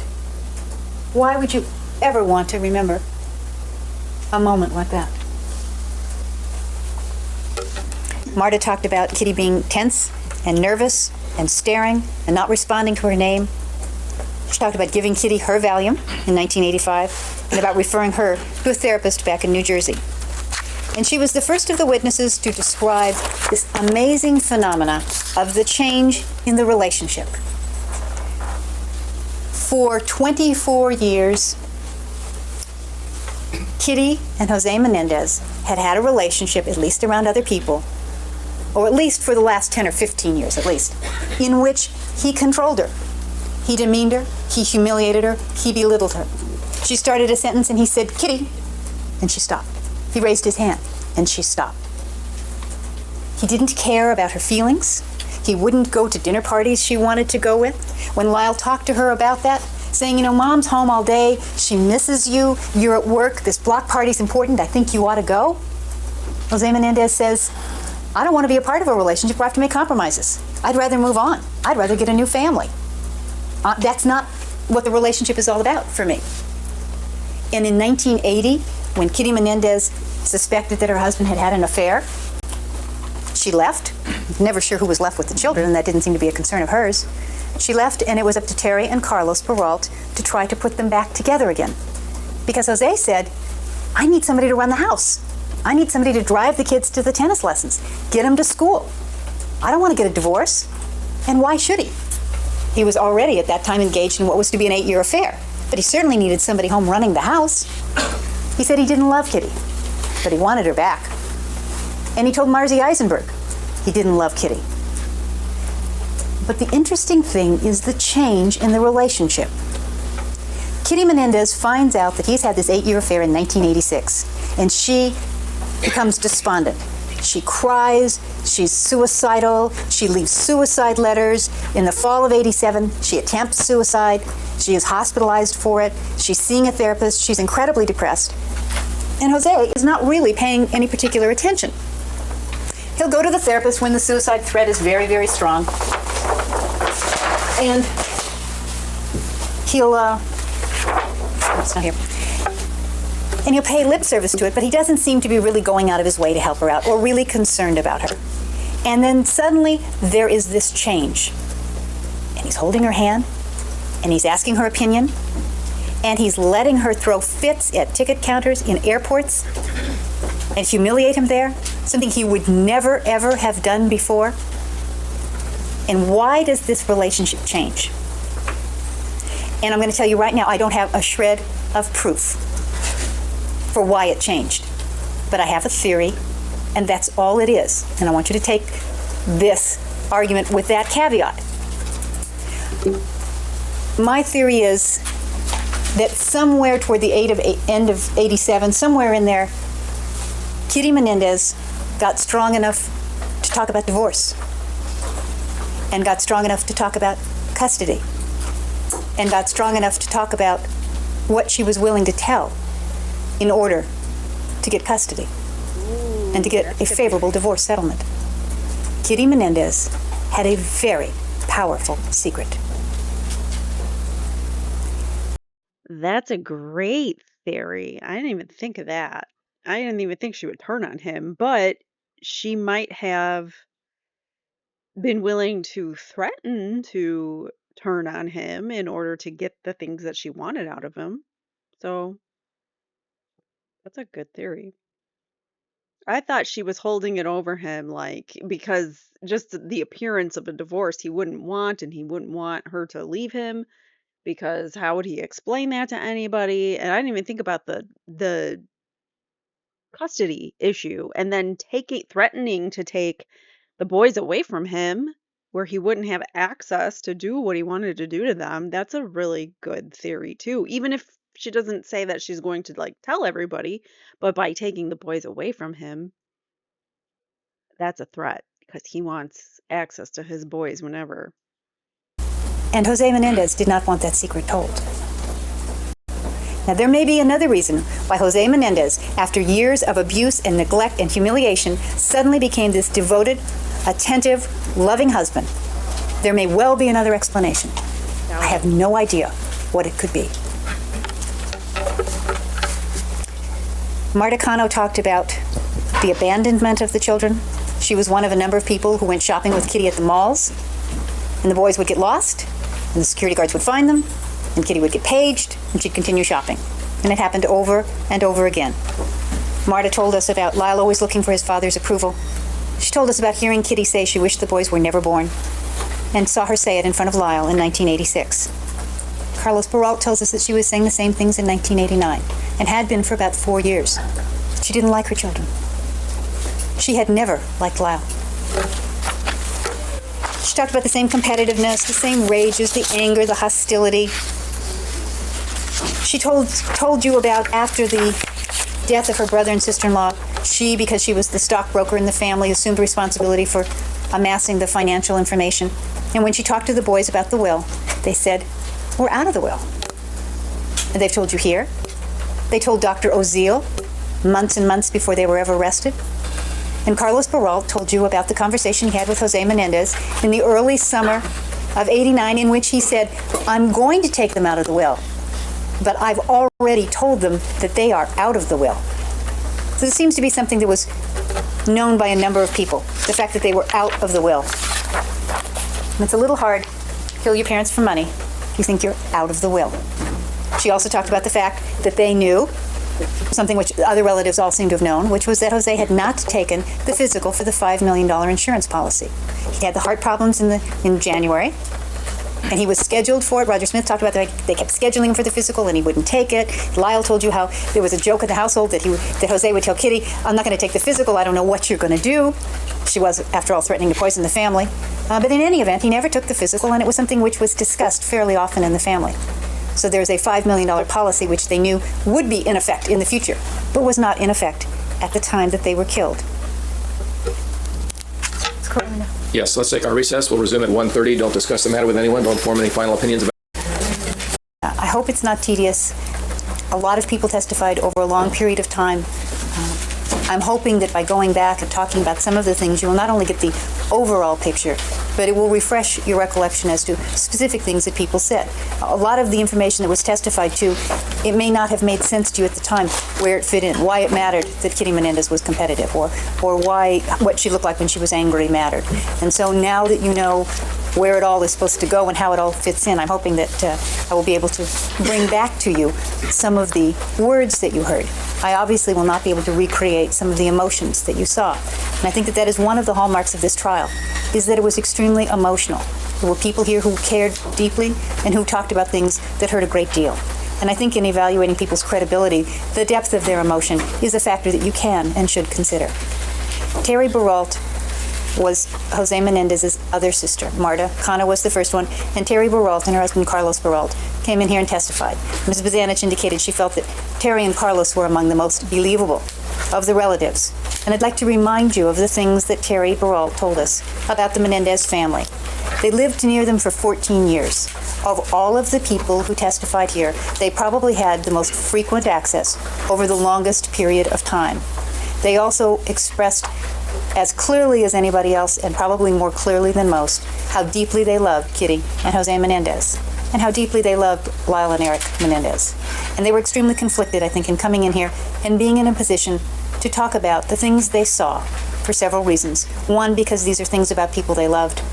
Two, because they are things that happened to people they loved. And three, because these are things they did nothing about at the time, and now in retrospect, judge themselves probably more harshly than they should in terms of what they should have done, what they should have seen, and how they should have acted. But I think that their love and their support for their two nephews is absolutely unequivocal, but not to the degree that they're going to come in and lie for them. They talked about the fact that for 14 years the families lived near each other, saw each other on a regular basis on family occasions, spent birthdays together. All the children's birthdays were celebrated together, most of the major holidays. They also took vacations with them until the Menendez family got wealthier than the Peralt family, and the Peralt family could no longer afford to go on the same kinds of vacations, so that activity seemed to have ceased. But Terry Peralt talks about her earliest memory of Erik Menendez living in Hinsdale, coming across the street and the lot to her house. And Erik was less than 2 years old at the time. And it wasn't something that happened once. She would see Erik come toddling up to the door. She'd call Kitty, "Erik's here." "No, he isn't. Go check." She said it happened 12 or 15 times. Now, Erik had to go down a walkway in front of his house, across his front lawn, across a street, across a lot, which she said in the wintertime, or in the spring, I guess it was sometimes muddy. And he would arrive covered with mud, diapers hanging, and knock on her door. And I think that that is a very interesting story for a number of reasons. Number one, I think it was hard for Terry Peralt, and I think it's hard for most of us to imagine having a 2-year-old child that you watch with so little care. that he gets out of the house. I also find it very interesting because most 2-year-olds will go to their mother for comfort, for attention, for food in the morning. And Erik Menendez, at 2, had already figured out that his mother was not going to be the source of any of those things, of comfort, of love, of caring, but that Terry Bouralt would be. And he went day after day to her house, while Kitty Menendez was in her own house, asleep or doing whatever she was. I think it's a rather dramatic story that illustrates a number of points about the dynamics of that family. And it's a story that is told not only by Terry Bouralt, but Alan Anderson talks about it. A number of people remember that. And they laugh about it. And one of the things that has struck me about this case is that people use laughter sometimes when they are uncomfortable. They will sometimes describe the most tragic of situations and laugh or make an inappropriate joke. And I think it's our way, our being human beings, our way of dealing with tension or embarrassment or stress. And I don't think anybody really thought that Erik Menendez, leaving his home morning after morning, going across this street and this lot, was really funny. They knew there was something wrong there. And so the story is frequently told with laughter. And I think that that is something that you should keep in mind when you are thinking about the testimony and what you heard. Terry Bouralt told us that Lyle was what she called a fast baby. He could stand at 5 months. He could walk at 7 or 8 months. He rode a 2-wheeler at 3.5 years. Now, nobody saw how he learned to ride the 2-wheeler. We don't know. But at 3.5 years of age, he could ride a 2-wheeler without training wheels, which is pretty remarkable. They had his IQ tested when he was 3. This was going to be the super baby. And for better or worse, he had the raw material with which to work. It was nice to be so blessed. But in this family, it set probably goals and expectations which none of us would ever want to have to live with. Terry said that what she heard about the family at family gatherings was always their accomplishments. They were doing really well in school. They were doing great at tennis. They were accomplishing. And these seemed to be the 2 areas that they talked about, school and sports. It wasn't made the cutest picture, said the funniest thing, did the nicest thing for me. It wasn't the human values that were appreciated and reported on. It was the winning. And even when the winning wasn't there, because image was so important to these people, they lied about it. Doing great in school. And they lied about things like Erik's learning disability. And they lied to Terry and Carlos Bouralt, who told you one of their own daughters had a learning disability. And they talked about it with Kitty and Jose. And Kitty and Jose never admitted that these flaws could exist. Theirs had to be the perfect picture. She talked about seeing Kitty and Jose fight. She talked about Kitty with closed fists, striking as hard as she could at Jose. She talked about Kitty angry. She talked about the fact that even during the times when he was in public, demeaning or belittling to her, in private, she held her own. She said that Jose and Lyle were the closest, and that Kitty from the beginning had no rapport with Lyle. She seemed to have been closer to Erik, more protective of Erik, whether she was more ready to be a mother by the time he was born or his personality was more suitable to her. I don't know. But everybody reports the same situation. She also talked about the same phenomena that Faith Goldsmith talked about, which was the failing to protect. Lyle Menendez has a scar on his cheek from being bitten by a dog when he was 3 years old. A dog who Terry tells us everyone knew was vicious, and there's no way you should let a child be around that dog. And yet Lyle was exposed to him and bitten. And then they bought the brother of the dog, or the cousin of the dog, nobody's ever sure what the relationship was there, for their own pet. The dog who bit him was George, and the dog they took home was Khan, named after Genghis Khan. And that dog was eventually put to sleep because he bit people and was ferocious and was vicious. And that is the dog that Lyle played with as a small child. Now, one of the comments that you will hear in the 1211 tape, the tape that Dr. Oziel made, and a comment that Mrs. Bazanich has brought to your attention already, is a comment in which Lyle is talking about missing his parents. And he says, if I may make a gross analogy, it's like missing your dog. And that is a gross analogy. And that is an inappropriate thing to say. But it is very interesting that he grew up with a dog whom he loved, but was vicious. Probably appropriate for the name Genghis Khan. Terry saw the private talks with Lyle, in which Jose would show up with notes, and Lyle would show up with notes for these father-son talks. She remembers the last one she saw in the spring of '89, when Lyle was 21 years of age, which lasted 3 hours in her own basement. She talked about Lyle at Princeton, living in her house 90% of the time. And Glenn Stevens and Donovan Goudreau talk about Aunt Terry, a member of the family. This does not paint the portrait of a young man who wants independence and freedom from a parental family setting. It is quite the obvious. You saw Terry and Carlos. They're both loving and warm. They have standards. They make demands. But the one thing you never doubt is that you are loved by them. You don't have to earn it. Day by day, tennis match by tennis match, grade by grade. They love you. You may make mistakes. They may not like what you do. They may be critical of you. But it is the unconditional love. And in looking at people's lives who live in abusive situations, one of the things that the experts tell us they look for are how they survived. What are the things that made it so that they didn't break? One is the genetic package they bring with them. Another is if there was any other source of love, of compassion, understanding. And I think that Terry and Carlos Baralt were lifesavers in that regard for Lyle Menendez, because in them, for as much access as they had to him, he found the things that never existed at home. Terry said she wasn't really around him that much as he was growing up in terms of one-on-one time. When he got to college, he sought her out as a 20-year-old, as his brother had as a 2-year-old. Terry told us about the connection that was still there with the family. Jose was calling 1 or 2 times a week. Kitty was calling at 7 o'clock every day, regardless of the fact that it always interrupted dinner. She talked about Lyle spending money. He always spent money. He spent a lot before. He spent more afterwards. And he was very generous. He was always buying things for people. He had a credit card. He had a checking account. She remembers all of those things. She also was there for some of the shopping mall abandonments. Some of the times shopping with Kitty when the page would go out, "Mrs. Menendez, your children are here in the office." And Kitty would continue shopping for a couple of hours, while the children sat with the security guard, wondering when she would come back, embarrassed that everybody knew she cared so little.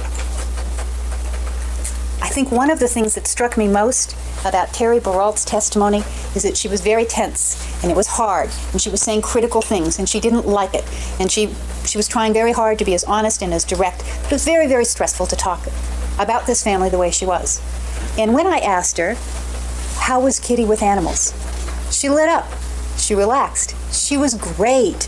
Kitty was wonderful with animals. She was so caring. She was so nurturing. Here was something positive that Terry Baralt could tell us about Kitty Menendez. And she went on with great enthusiasm about how wonderful Kitty was with animals. And I asked her if she ever saw the same warmth, the same compassion, and the same caring toward either of her children. And she shook her head and said no. She said that the kids were trained not to show fear. And gave a variety of examples. Erik being home when the storm's going on and calls Terry, and Kitty's very upset that her son would not only need this kind of help, but need it in such a public way as to embarrass her. She talked about her brother Jose. He didn't have to raise his voice for you to know how displeased he was. He had a cut you to shreds tone of voice. She talked about the change in the relationship when they moved to California, the honeymooners. She talked about cleaning out Lyle's dorm room in June of 1989 and finding Donovan Goudreau's license with a bunch of other papers there on the floor. And I would suggest to you that this witness, whom the prosecution suggests you is the most believable of all of them, has directly contradicted one of their witnesses, Glenn Stevens, about the manner in which the license was found, the sinister nature of "look what I've got." The license was left there. It was abandoned. It didn't have any meaning for Lyle Menendez. And when it was found by Terry Baralt, she gave it to Lyle, who gave it to his little brother, who was underage for getting into clubs and for drinking. She talked about Kitty's constant jealousy during the whole length of the marriage. She talked about the fact that Kitty drank, and she remembered Lyle's stuffed animals and how sometimes there wouldn't be any room in the bed for him because he put the animals there and he'd sleep on the floor. She talked about how secretive the family was, and she said these kids loved their parents, but something went wrong. She was asked by the prosecution, did Jose love his children? And she said, Jose loved his children, but you can love someone and still hurt them. She said that after their deaths, she saw Lyle in a lot of pain. She worried about how he was behaving, the spending the money, the unsettled nature of that time. She told us about the Princeton suspension. And it is the prosecution's theory that part of the reason that all of this happened was because the parents were so upset that Lyle was on disciplinary probation and had been suspended before. And what she said was, Jose was angry at the school, not at Lyle. At least he wasn't a hypocrite. He was the one writing the papers for Lyle. Had Lyle been caught with any of the papers his father had written for him and Marzi Eisenberg had typed for him, Lyle would have been suspended for cheating for that. He just thought that Princeton was foolish to have such ridiculous standards as an honor code. Terry also was well aware of the fact that the Menendez family was buying a brand new, very nice condominium for Lyle Menendez. It was due to close September the 4th, and Kitty Menendez was due to show up that day to buy all new furnishings for it. An interesting thing about that condominium is that it had 2 suites, evidently, 2 master suites, so that there would be room for Kitty and Jose Menendez when they came to Princeton to visit, which they did quite frequently. Kitty's only request was that Terry take a key so she could monitor whether Lyle had his girlfriend Jamie living there, because she certainly didn't want that to happen, which seems to be quite inconsistent with Jamie's testimony that during that summer Kitty was helping her arrange for Lyle and herself to play at a tennis tournament together in Vermont, and that's why she had the phone card and was using it. She talked about the importance of image and how Kitty lied about the fact that Lyle had been suspended. She always drove too fast, and she knew about the disciplinary problem at Princeton in which Lyle took responsibility for something he didn't do with regard to the pool table. Her husband Carlos described the pressure, the importance of winning. He told us the story about not trusting the jumping from the counter, and he told us how important it was to Jose that Lyle go to Princeton, and that he talked to Jose about the fact this wasn't the right school for him. Whatever other talents he may have had, academics did not appear to be one of them. Every teacher who came here from the Princeton Day School said they were dumbfounded when he got into Princeton. He didn't belong there. He couldn't make it there. He wouldn't survive in that world. And Jose Menendez, in spite of what Carlos told him, in spite of what other people probably made available to him in terms of knowledge, said it had to be Princeton. That's where it was going to be. And Lyle told you he wanted to go to Penn. He thought that would be better for him. He had other ideas. He wanted to go to UCLA. He wanted to be with his brother. But the decision was to go to Princeton.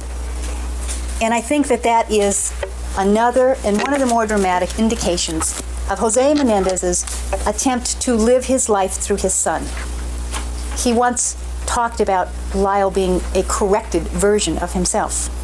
He had gone to Queens. He had men like Roger Smith working for him who went to Harvard and was sensitive about the fact that he didn't have a degree that had the same kind of stature, and his son was not going to suffer that disability. Now, we all want the best for our children, and we all hope that their lives are even better than ours.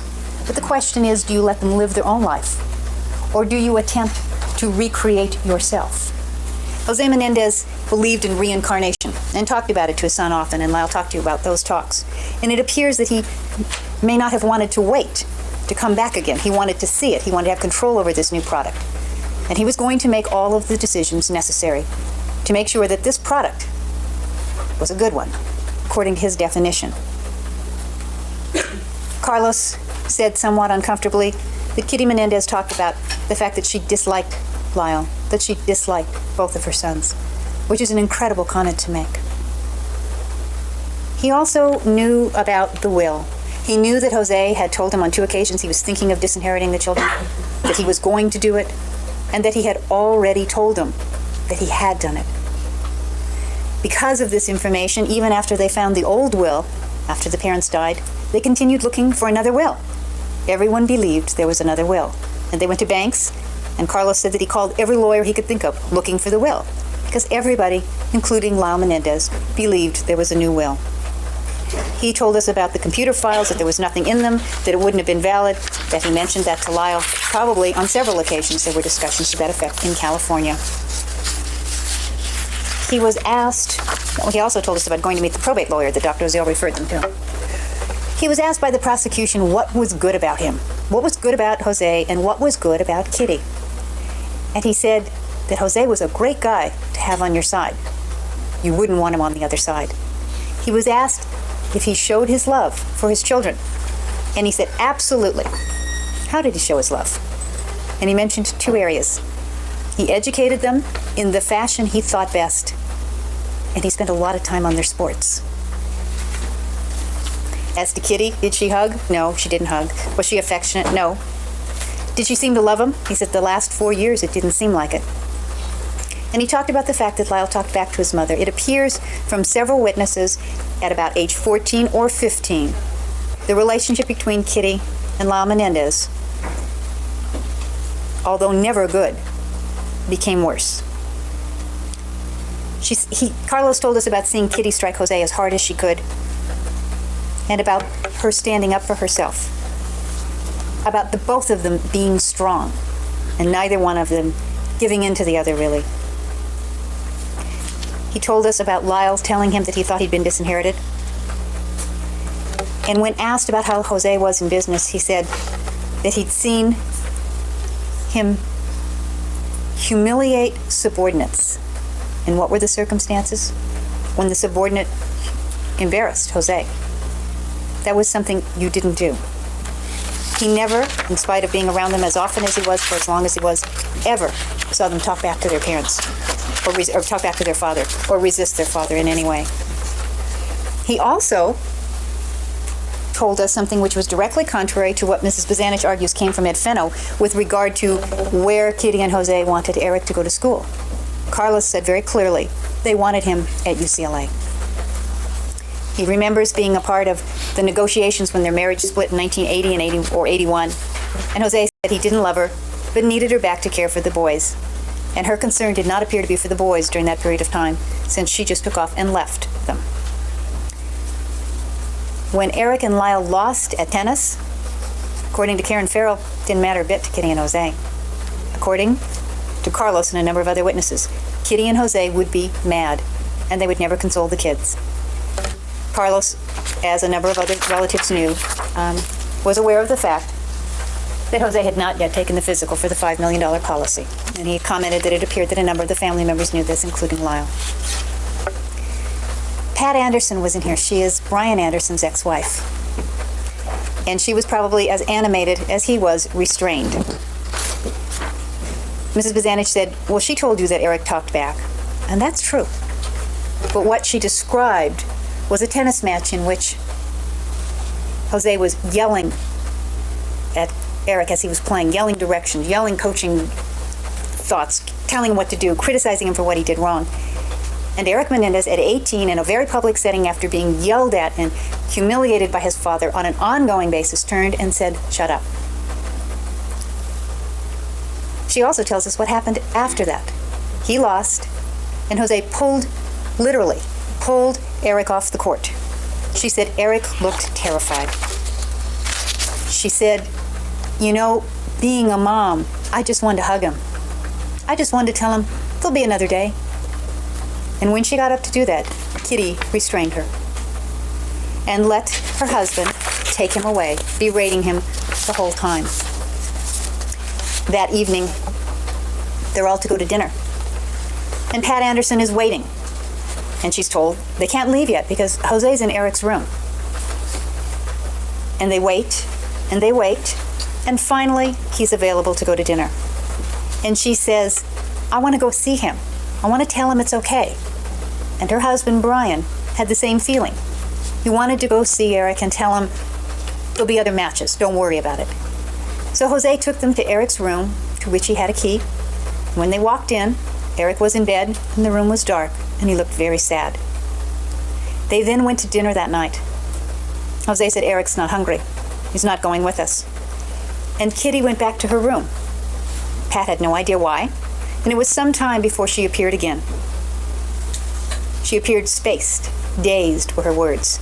She would sit staring off into the distance, and when Pat would call her name, she wouldn't respond. She took a walk with Kitty during that trip, which was just 2 weeks before they died. And Kitty said she envied Pat's strength at being able to get a divorce, because she couldn't. Pat told us about a chess game in which Brian and Jose were playing, and Brian left to go to the bathroom, and Jose cheated. Brian returned and accused him, and Jose, of course, denied it. And then there was a physical fight. Now, both of these men were, Jose was, and Brian is, over 6 feet tall, big men. They were physically fighting over this incident. And it was Kitty Menendez who broke it up. She told one other story also at Kalamazoo, another tennis incident, and it was when Lyle was 18 in 1986. And she described Jose like a wild animal, pacing and yelling. And when Lyle lost, Jose dragged him off the court.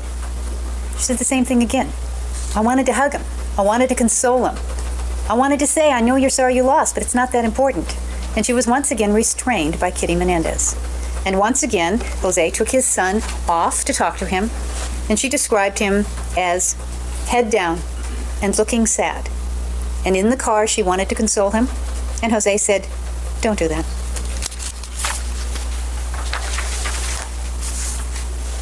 Joan Vandermolen is Kitty's older sister, and Brian Anderson's older sister. And she told us that Kitty was secretive, that there were so many things about her life she only found out afterwards, in spite of the fact that she talked to her on the phone regularly. And Mrs. Bazanich explained to you that that's understandable, because really the person she was closest to was Brian Anderson, her brother. That's who she confided in. That's who she talked to. That's who she poured her heart out to. I think the most compelling evidence of Kitty Menendez's secrecy came out of Brian Anderson's mouth. He was asked if he knew if Kitty had talked to him about this affair which had lasted 8 years, which drove her to a suicide attempt, to being despondent and depressed and seeking medication and counseling over such a long period of time, of writing some of the letters that we're going to talk about later. This incident which ruined her life. And what did Kitty tell him? I have an infidelity problem. Can you imagine being in that kind of emotional pain and telling the closest person in the world to you, I have an infidelity problem? And that was the only conversation from 1986, when she found out, until she died in 1989. It seems at a minimum she would have said, and can you imagine the irony of it? The woman has the same last name as our mother. And my name's Mary Louise, and her first name is Louise. Can you imagine not commenting on that to your own brother, the closest person in the world to you? Can you imagine not telling him, I'm in such pain, I'm so depressed, I don't want to live, I don't know if I can go on? I have an infidelity problem. Joan told... That almost makes it sound like she has a problem with staying faithful. It almost sounds like she has the problem, right? I mean, it's not even specific, and she won't even name Jose, which is very telling, because she would never tarnish Jose's name ever. Told us about how important Kitty's image was. And I think, although maybe not really intending to, she told us a lot about Kitty's insensitivity. Joan Vandermolen took some of Kitty's clothes after she died. It's something that seems to have great impact on the prosecution. Joan Vandermolen didn't have a... This is stupid. I have clothes from my grandma. Like, I went through her closet after she died and took clothes that were cute, you know? It's like, that doesn't mean I had ulterior motives or I took her life, because I obviously, she died of natural causes, but like, that's so stupid, because she took her clothes. She's just insensitive or whatever, like it's such a dumb, there were a lot of dumb arguments from Pam Bazanich, but anyways. A lot of money. And having money was very important in that family, the family that Kitty came from. And Kitty, at the end, had a lot of money. And when her sister, with her husband, who didn't make that much money, came out here to visit, Kitty drove them around in her Mercedes, looking at all the million-dollar houses, the multi-million-dollar houses she'd made offers on. And Joan was there to hear when she got the house they eventually lived in, Elm Street. And the comment was, congratulations, you got your zip code. Joan said Jose's word was law and you never questioned it. And Joan was approximately 10 years older than Jose. She also told you that when she went to the house afterwards, she found a novel and a letter and a tape. And she put the letter back because it was so sexually explicit that she felt embarrassed to read it. And then she thought, other people are going to be coming through here. And she went back and looked for the letter, and it was gone by then. But she did take the novel, which she considered too sexually explicit, to have people think her sister would be reading it. And she did take the videotape, which she said was pornography, which was found in the closet of the Menendez bedroom. And the reason she took it was that she knew that more than anything in the world, Kitty valued how people looked at her, how successful she was, what they thought of her. And she didn't want anything to tarnish that image. Brian Anderson, her sister, I've just talked about, but I think one of the things that's important is this is the only relative who came in and testified for the prosecution. And he told you about Lyle buying a camcorder, which Erik then left on the airplane, which everybody was upset that he bought without permission, but which Kitty then used to film the tennis match extensively. And I think Mrs. Bozanich talked about the interview with Detective Zoller on September 17th, in which that comes up, and talks about the fact that he bought it, that he didn't have permission. And what Lyle says is, he ended up paying for it, sure. I mean, it's one of those things where if I knew we needed it and I knew he thought it was a good idea, he wouldn't buy it himself, and I'd buy it. And then, we'd discuss it, and he'd buy it, and he'd pay for it. And he said that there were a lot of fights about it. That came later. But what came before was, Detective Zoller asked him, did you get an allowance? He said, not really, no. I just, our family had a lot of money, and so my dad was very free with Erik and I. Whatever the impact of buying that camcorder, which he bought with his coach Mark in New York, it didn't change the way Mr. Menendez felt about his spending habits enough to cancel his $250,000 limit on his credit card, or to say I'm not going to pay for Princeton, or to pull out of the escrow on the brand new condominium he was buying for his son to live in, or to cancel Kitty's trip to buy all new furniture for it. It didn't seem, however troubled he might have been by it, that he took any steps at all to change the way money was going to be spent. Marianne Cano is Marta and Peter Cano's daughter, who for less than 2 months, I believe, in the summer of '86, while a college student, stayed in the Menendez house, the Princeton house. And she talked about the fact that she couldn't stand to live there. Jose was cruel to Kitty, and she would see tears in her eyes. She talked about trying to hug the boys, and they would pull away. She talked about trying to hug Kitty, and she would pull away. Jose would say, stop, to the boys. One word, stop. This is 1986. Lyle is 18, and Erik is 15. He would raise a hand, and they would stop. He would call their name, and they would stop. Alan Anderson, if you remember, talked about this phenomena with Lyle where he would start a sentence, look at his dad and see it was going the wrong way, and change the sentence, take it in a totally different direction. And Alan was always amazed that without anything being said, Lyle could figure out that was a mistake, and he'd try another direction. Marianne Cano talked about Erik's tournament where Kitty was tense and clenching her fists and saying over and over, I can't believe he's losing. Remember Karen Farrell with, it didn't matter to Kitty and Jose whether the boys won or lost? She said that after Erik lost, he was devastated, and the family was furious. In the car home, there was silence. At dinner that night, Jose was mocking Erik. He had tears in his eyes and went to the basement. And Marianne went to follow, to console, to comfort. Jose held up his hand, and she stopped. She saw him later and said, it must be hard to be made fun of all of the time. And Erik's answer was, I'm used to it. Even if they won, they had done something wrong in the match, and that's what they heard about. The parents never talked about them in terms of their personalities. Never they were funny or kind or gentle or caring or considerate. Some of the words we've heard other people use. Marianne remembers watching Kitty taking pills, according to Kitty, to get through the day. She also saw Jose mock, humiliate, belittle Lyle during this time. And she didn't want to be in that house. Robbie Klaus was the last of the tennis coaches in terms of the period of time that he coached. He was Lyle's coach in the summer of 1986. This was when Lyle was living in the Princeton mansion. And the mansion situation, I think, is in a lot of ways like the Menendez house. From the outside, it is a beautiful house on exquisite grounds. But when Lyle was living there was no furniture, and there were no utilities.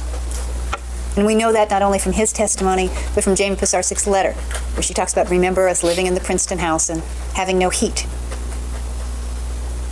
When Robbie knew him, he said Lyle worked hard, and he played even when he was injured. Lyle was proud of his dad and would talk about him often.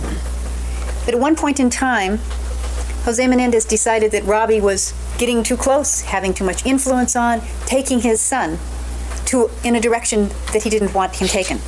And so Robbie Klaus, who was 35 at the time this happened, told us of this remarkable encounter in the Calabasas house, in which Jose Menendez tells him in quite graphic and no uncertain terms that he is not to mess with his son. That he will make the decisions. He doesn't want Robbie talking to him about going pro, about getting sponsors, and that's it. And Robbie says, once he got over the shock enough, he started to respond. And Jose held up his hand. And he stopped. And Robbie then looked over his shoulder at Kitty Menendez for support, for a shrug, for some sort of look that says, I know it's crazy, but bear with us. And he could tell from Kitty's face that she felt the same way. There was no support. There was no understanding. And he, at 35, unrelated to these people, living a totally separate life, felt betrayed and surprised that she wouldn't have at least had the reaction you would expect from any normal person.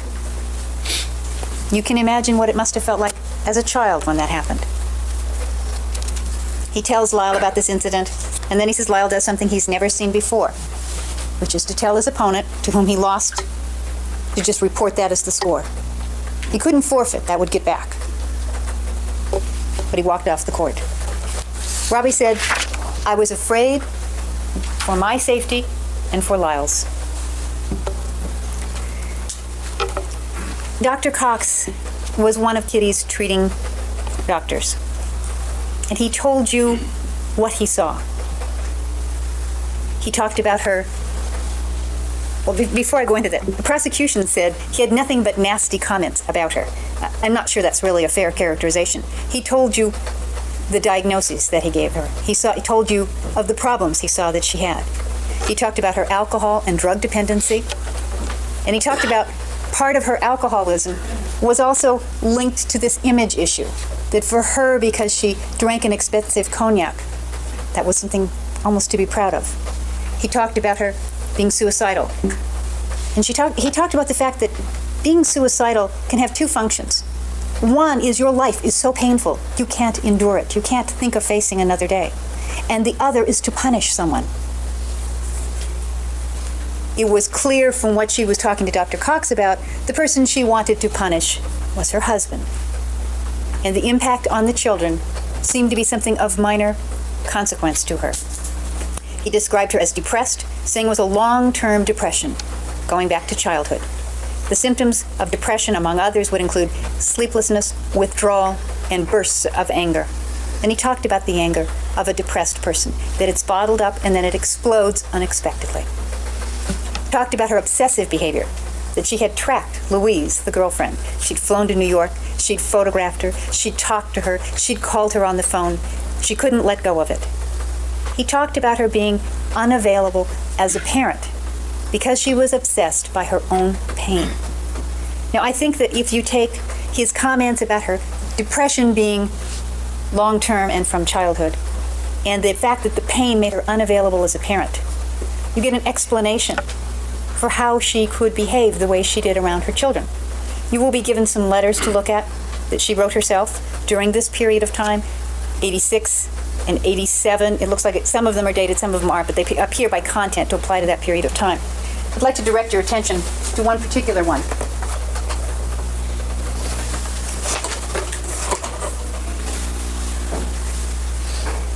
And she talks about her own childhood experiences. Throughout my life, I lived with a tormented mother who bared her soul to me, and I could always feel her hurt, but was powerless to help her, except by a show of strength. I think that's extremely important because it is clear that as a child, Kitty Menendez did not have an available mother. She had a mother who, because of her own pain, looked to her children to take care of her. And Kitty Menendez did what most of us do, according to the experts. She replicated her childhood experience as an adult. What she learned as a child is that the mother can be obsessed, depressed, in pain, and it is up to the child to understand and to take care of the mother. And that is what she expected of her children. She said, I lived in a broken home and knew of no others like mine. I felt different from everyone else because of this, and never allowed my feelings for any boy to run deep enough to ever hurt me. We talked about the fact that her parents were divorced, and that this was something odd in her town, and that she was ostracized as a result of it. She was rejected and she was shunned as a child. And I think that explains why it became so important as an adult to succeed, to have everybody think well of you. When I was at the University of Illinois, I sought the help of an analyst because of my guilt from being away from and leaving my mother alone. Again, the child is the caretaker. I swore this would never happen to me. For 24 years, I lived in a dream. I tried so hard to keep my marriage complete, but I didn't know how. I guess I thought giving you free rein to succeed in your career, regardless of how lonely it was at times, was my way of being strong, so that you would never have to worry about us. I thought if I concentrated on the house and our boys, dash, their grades and sports. I think that is important because, as I've indicated before, her idea of being a mother was to make sure they got their schoolwork done and to make sure that they performed in sports. That was her taking care of our boys, that you would never feel fulfilled. I guess I was playing the wrong keys and was deaf to the music. For half of these 24 years, I was both deaf and blind. In August of 1986, I woke up from my dream and both heard and saw what you were, and realized the deception was my fault, but it was too late. I think that is so typical of what we've been told about victims, is that it's her fault. Her husband has cheated on her for 8 years, and it's her fault. My fantasy about you and I and our family was my own destruction. I locked myself in a dream that began in my childhood. You were my prince who would take me into our castle and build a moat shielding me from all the hurt I felt as a child. In this last year, I realized there are no princes or castles, only real life. Reality I see as pain. It's not a world I choose to live in. So you see, it's not you or your 8 years with Louise or the other women in your life before her. It's none of that. It's only me. The real world for me is love, trust, and safety from all the pain of the past. I married a man just like my father in disguise, the very man I tried to run away from. Whenever we had sex, I could feel you fantasizing about Louise. And she goes on. I think it's a very sad letter, and I think she was a very sad lady. But I also think that this explains to you how she could have been the kind of mother that she was. She could not get beyond her own pain. She could not see the needs of her children. And she probably didn't even realize she was supposed to. She'd never had a mother who did it for her. I married a man just like my father in disguise, the very man I tried to run away from. We know that Jose had cheated on her. We know there was a divorce. I think a logical inference is that that's what she's referring to. I just find it very interesting that the line, I married a man just like my father in disguise, the very man I tried to run away from. The very next thought is, whenever we had sex. We will never know what happened in her childhood family. We will only know that it severely damaged her and made her into a woman who would tolerate abuse in her own home.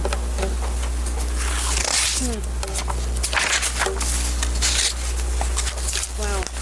Dr. Cox told us that he looks at alliances in families, and it was clear that Kitty's alliance was with Jose and not with her children. Divorce was not an option because that would be a failure, and at all costs you had to look successful. The girlfriend was not a suitable trophy for the family. She was highly emotional but could pull herself together. He watched Kitty and Jose interact and commented, you know, Jose could control Kitty through a look or a word. Once he made a decision, the subject was closed and you couldn't bring it up again. When he said something or looked a certain way, the subject was closed. In the last session, he told them he wanted to move on to family issues, and they never came back.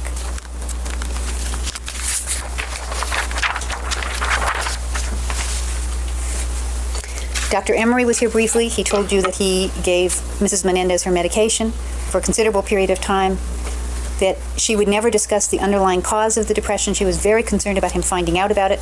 He was there at the hospital when she overdosed on her Xanax, and You will have some of those medical records available to you, including the comments about her attempting to take more Xanax even while she's in the hospital.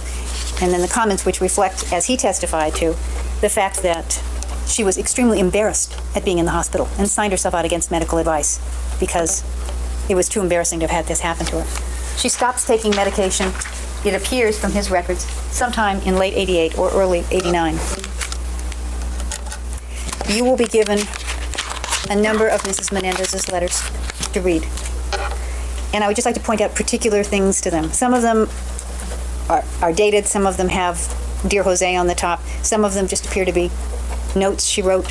One of them is directed to her therapist, who was her therapist for a couple of years, Lester Summerfield. There's a letter, excuse me, that starts out, it's 12:30. She talks of her pain and how she's suffering and how she cries. And she never talks about what the impact would be on her 15-year-old son who's living in the house with her while this is going on. She talks about her boys. I gave them whatever values I could to help them succeed. She said, it's a suicide letter, and she says, they must never think I have deserted them, which is an interesting comment. It's okay to desert them, but it's not okay for them to realize she did that. And she comments in there that a weaker man could not have stayed married to her. She's talking about her strength and Jose's. There's another suicide letter, the fall of... No, this isn't a suicide letter. The letter that I've referred to here is written in the fall of 1987, and this is a suicide letter. She talks about her children as the one bond we have left, and she talks about the part that I've read to you. She says she had too much to deal with before he arrived in her life, and tells him to go out and build a new family. And she tells him to take care of the boys. They are her gift to him. No sadness about leaving them. No sadness that she won't be there when they get married and have their own children. But she gives them as a gift to him. There's another comment that begins after 24 years. She talks about the fact that she wants people to see their life as perfect, and she wants to see her life as perfect. She says in another letter, which starts out, I realize, she says, I'm sorry for you, and I'm sorry for myself. And she never says, and I'm sorry our kids had to go through this.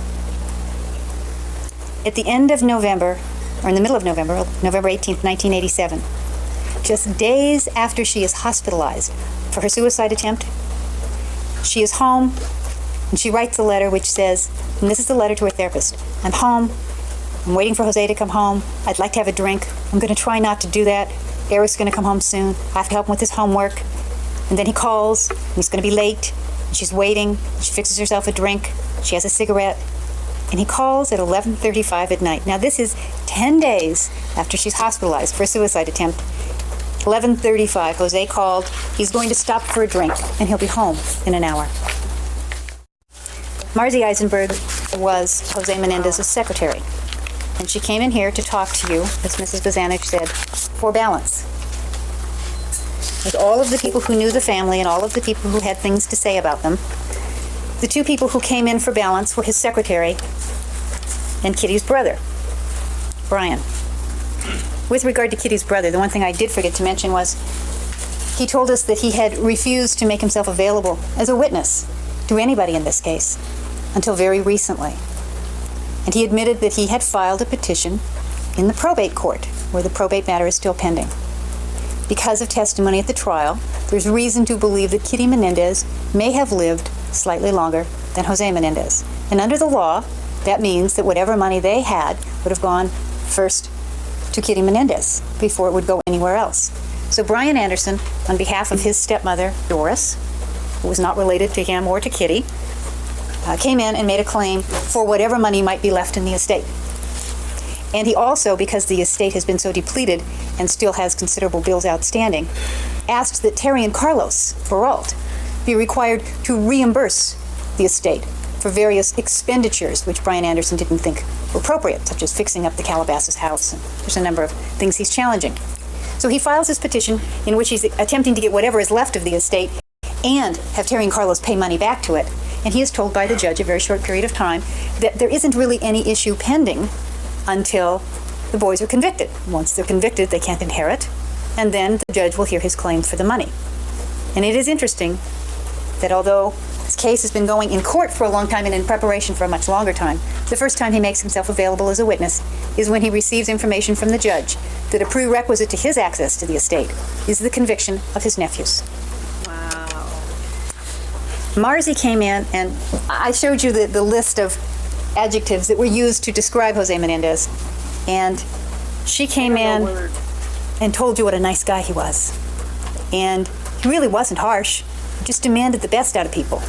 And he really wasn't difficult. He just wanted people to tell him the truth. She talked about how occasionally she'd see him be too hard on somebody, and she'd correct him in sort of a nudging, wifely way. Those are my words, not hers. Number one, I find it difficult to envision her correcting Jose, given what everybody has told us about him, but it is possible that she did, and it is possible that he did with her what he did with Carlos Baralt, which was to say, yes, I agree, move on and do exactly what he wanted. She said she could tell when he was in a bad mood, so we have to assume he had some of those, although they probably were not terribly bad, and talks about two things. One is the shower. That supposedly she had a conversation with Lyle Menendez several days after his parents died, after he'd already told the police he was at the movies, after he'd already not told his relatives, obviously, that he was the one responsible for the death. And he supposedly tells her this story about being in the shower, which doesn't seem to make a great deal of sense. And Mrs. Bazanich said, well, that was the contingency alibi. And I'm not exactly sure what that meant, except I don't know if she's suggesting that they took a shower after the shooting so that if the police heard, they'd be in the shower. I don't know where Erik was supposed to be. I don't know what was supposed to happen with the guns and the shells and the clothes that still would have been at the house. But for whatever value it would have ever had as a contingent alibi, I'm not sure why he would have been giving any alibi 2 or 3 days afterwards, which was different than the one he'd given already. So Marzi clearly came in to let you know what a nice guy Jose was, what good qualities he had. And I think that she paints a rather unrealistic picture when his own sisters admit to his harshness and his sarcasm. She tells you that she's in the limousine with Erik and Lyle and Carlos Menendez coming back from the memorial service. Now, it seems odd that the secretary would be in the limousine with Erik and Lyle, who hardly know her, instead of the grandmother or the aunts and uncles and cousins who are out here. Seems like a rather strange situation. And she repeats a conversation, or tells you about a conversation about Lyle wearing his father's shoes. Now, I'm not sure how this is supposed to help you decide the facts of this case, other than maybe the idea is that he wanted to take over his father's place, if that's the theory.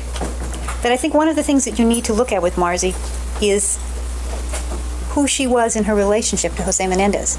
Now, her demeanor changed on 2 occasions when she was testifying. You know how I talked about Terry Baralt, when she talked about Kitty and the animals, she kind of lit up. It was like a real positive kind of thing. Well, Marzi Eisenberg did the same thing on 2 occasions. One is she was asked about who she went to either who she arrived at the memorial service in LA with, or who she went to the memorial service in New Jersey with. And she said, my 3 Davids, 3 men she worked with. And she kind of lit up. There was a specialness about it. And the other time she lit up was when she described herself as Jose's office wife. He worked for me, some people say. Her relationship with him was very special. She said he was very charming, he was very handsome, he was very important, he was very powerful, and he probably made her feel very good about herself. She worked for him in New York, and she came with him out here to work in Newbury Park. She said she went back for a year, and she came out again. And that's because the company moved from Newbury Park to Van Nuys. She talked about talking to Kitty on the phone, and her speech was slurred. She saw Kitty searching the office. After she came back in 1987, she wasn't close enough to the family to have, or 1989, I'm sorry, to have even been invited to the Beverly Hills house. So she never saw the home. She never saw Kitty after that time much. And she said that Jose had told her he didn't love Kitty. I'm not exactly sure the context in which that conversation came up, but it seems rather strange for such a private man. She told us that Kitty was not afraid of Jose, and that Jose was afraid that Kitty would go off the deep end. He didn't want to set her off. Now, by the end, I mean, the suicide issues are much earlier. They're 86 and 87. And by late 88, 89, there's no longer this threat of suicide. She goes off her medication. And so I'm not sure what Jose was worried about her doing. But she did seem to explain that Jose was afraid of Kitty. Roger Smith, who was the senior vice president at Live and the chief financial officer, is one of the few witnesses who came out here, looked you in the eye and said, I didn't like the guy. He was controlling and belittling, and he instilled fear. He humiliated people. He intimidated them through a word, a gesture, or a look. You knew you had displeased him. You learned to be fearful of getting these looks. Now, the prosecution asked people over and over again, did you ever see Jose Menendez hit his children? Did you ever see Kitty Menendez hit her children? Well, we know that a lot of the punishment, particularly in the earlier years, took place behind closed doors. You could hear the snapping of the belt. You could hear the crying. But it is apparent that Jose Menendez and Kitty Menendez had this uncanny ability to terrify other grown-ups with a look, with a gesture, with a rage, with a balling up of fists and clenching of teeth. And if it happened to other grown-ups in a work setting, or in a social setting, or in a school setting, what did it look like to a child? Jose told him it was better to be feared than loved. He called people stupid and delighted in it. Described someone who was apparently the same at work as he was at home. Mary Dominguez is the woman who came in and told you about finding gay magazines and videos. Now, she is the sister of the secretary for the man who owned the house before. And her job, when he sold the house, was to clean everything out of the house.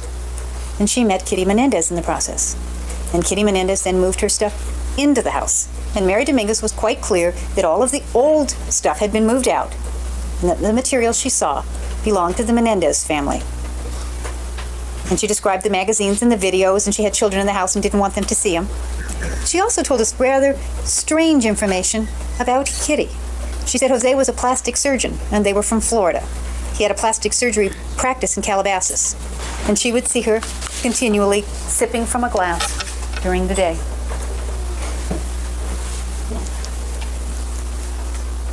Tracy Baker was a young woman whom Lyle dated briefly in the fall of 1988.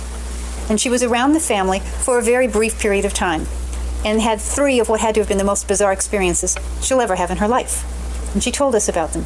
She told us about being in the guest house with Lyle and hearing a phone call in which Lyle is told by Jose to come to the main house, and she follows to see what's going on. And out in front is Jose Menendez and a friend of Erik's. And Jose Menendez is screaming at him, "If you come near my home or family again, I'll kill you." And Tracy said he sounded like he meant it.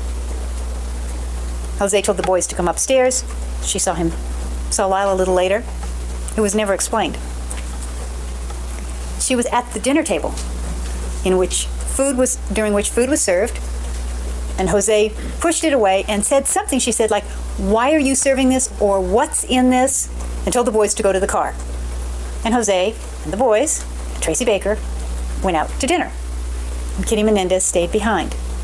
Now, in view of the fact that Lyle Menendez has told us about Kitty's threats to poison, I think it is interesting for a couple of reasons. Number one, she said it was never explained to her, as the prior incident wasn't.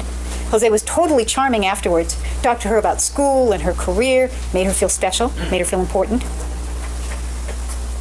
Nobody ever talked about what happened here. And Lyle told us that during the time that his mom was threatening to poison him, for unknown reasons unknown to him at least, Jose would periodically say, "We're not eating here tonight." Now, how he was supposed to have known, I have no idea. But if Jose ate the food, the boys ate the food. And if Jose said, "We're not eating the food," they left. And the message to Lyle Menendez was, Dad takes her seriously. She's threatening to poison us. He seems to know enough about the situation to know when it's likely to happen. And so to him, the threat, whatever believability it had when she delivered it, was reinforced every time Dad had them get up and leave and go eat at a restaurant, and Mom stayed behind. Her third incident with the family was Thanksgiving night when she is waiting for Lyle to return, and Kitty Menendez has this conversation with her in which she quizzes her about her relationship with Lyle and accuses her of being some immoral person and makes her feel terrible about herself. And she says she apologized. She didn't mean to offend, and she got up to leave. And Kitty Menendez physically took this young woman, who she'd seen 2 or 3 times before, and shoved her back down into the couch. And then got right over her, clenching her fists at shoulder level, and interrogated her, and told her that she wasn't wanted here. She wasn't going to get her son's money, and so she should leave. This is important because a lot of the incidents of Kitty Menendez's rage and unexpected explosions of anger came earlier. And it is apparent they were still happening throughout this period in time. Let's take a time to take a break. Okay. We'll resume at 3:30, ladies and gentlemen. All right, that is where we're going to break. We will have one more part where I imagine she concludes her her closing argument, and then we get a little bit of a rebuttal on closing arguments from the prosecution. So, a lot of things. This was good because we needed to go back over everything because it's been so long since we had the prosecution present anything that, going back through all of these witnesses is really good. So, and I like Jill's presentation. She's clean, concise. She's not overly dramatic, but she's getting her points across and she's doing a really good job. All right, so we will take this up on Tuesday, where we will conclude the closing arguments for Lyle, and then we'll begin later in the week, next week, the closing arguments for Erik, because again, they have 2 separate juries, 2 separate sets of defense attorneys, so it's just how they're doing it this time around. Spoiler alert, this is a mistrial. We will get into that. We'll go through jury questions and when they announce the mistrial as well. So yeah, that's where we're heading. We're just about there. In the second trial, they did away with the 2 juries thing. So I don't know why they did it here, but that was what that was what they decided. In the second trial, they only had 1 jury that they had to talk to. So, all right. Thank you guys so much for joining me watching the closing arguments with Jill Lansing for Lyle Menendez. And I will see you guys on Thursday. Take care. Bye now.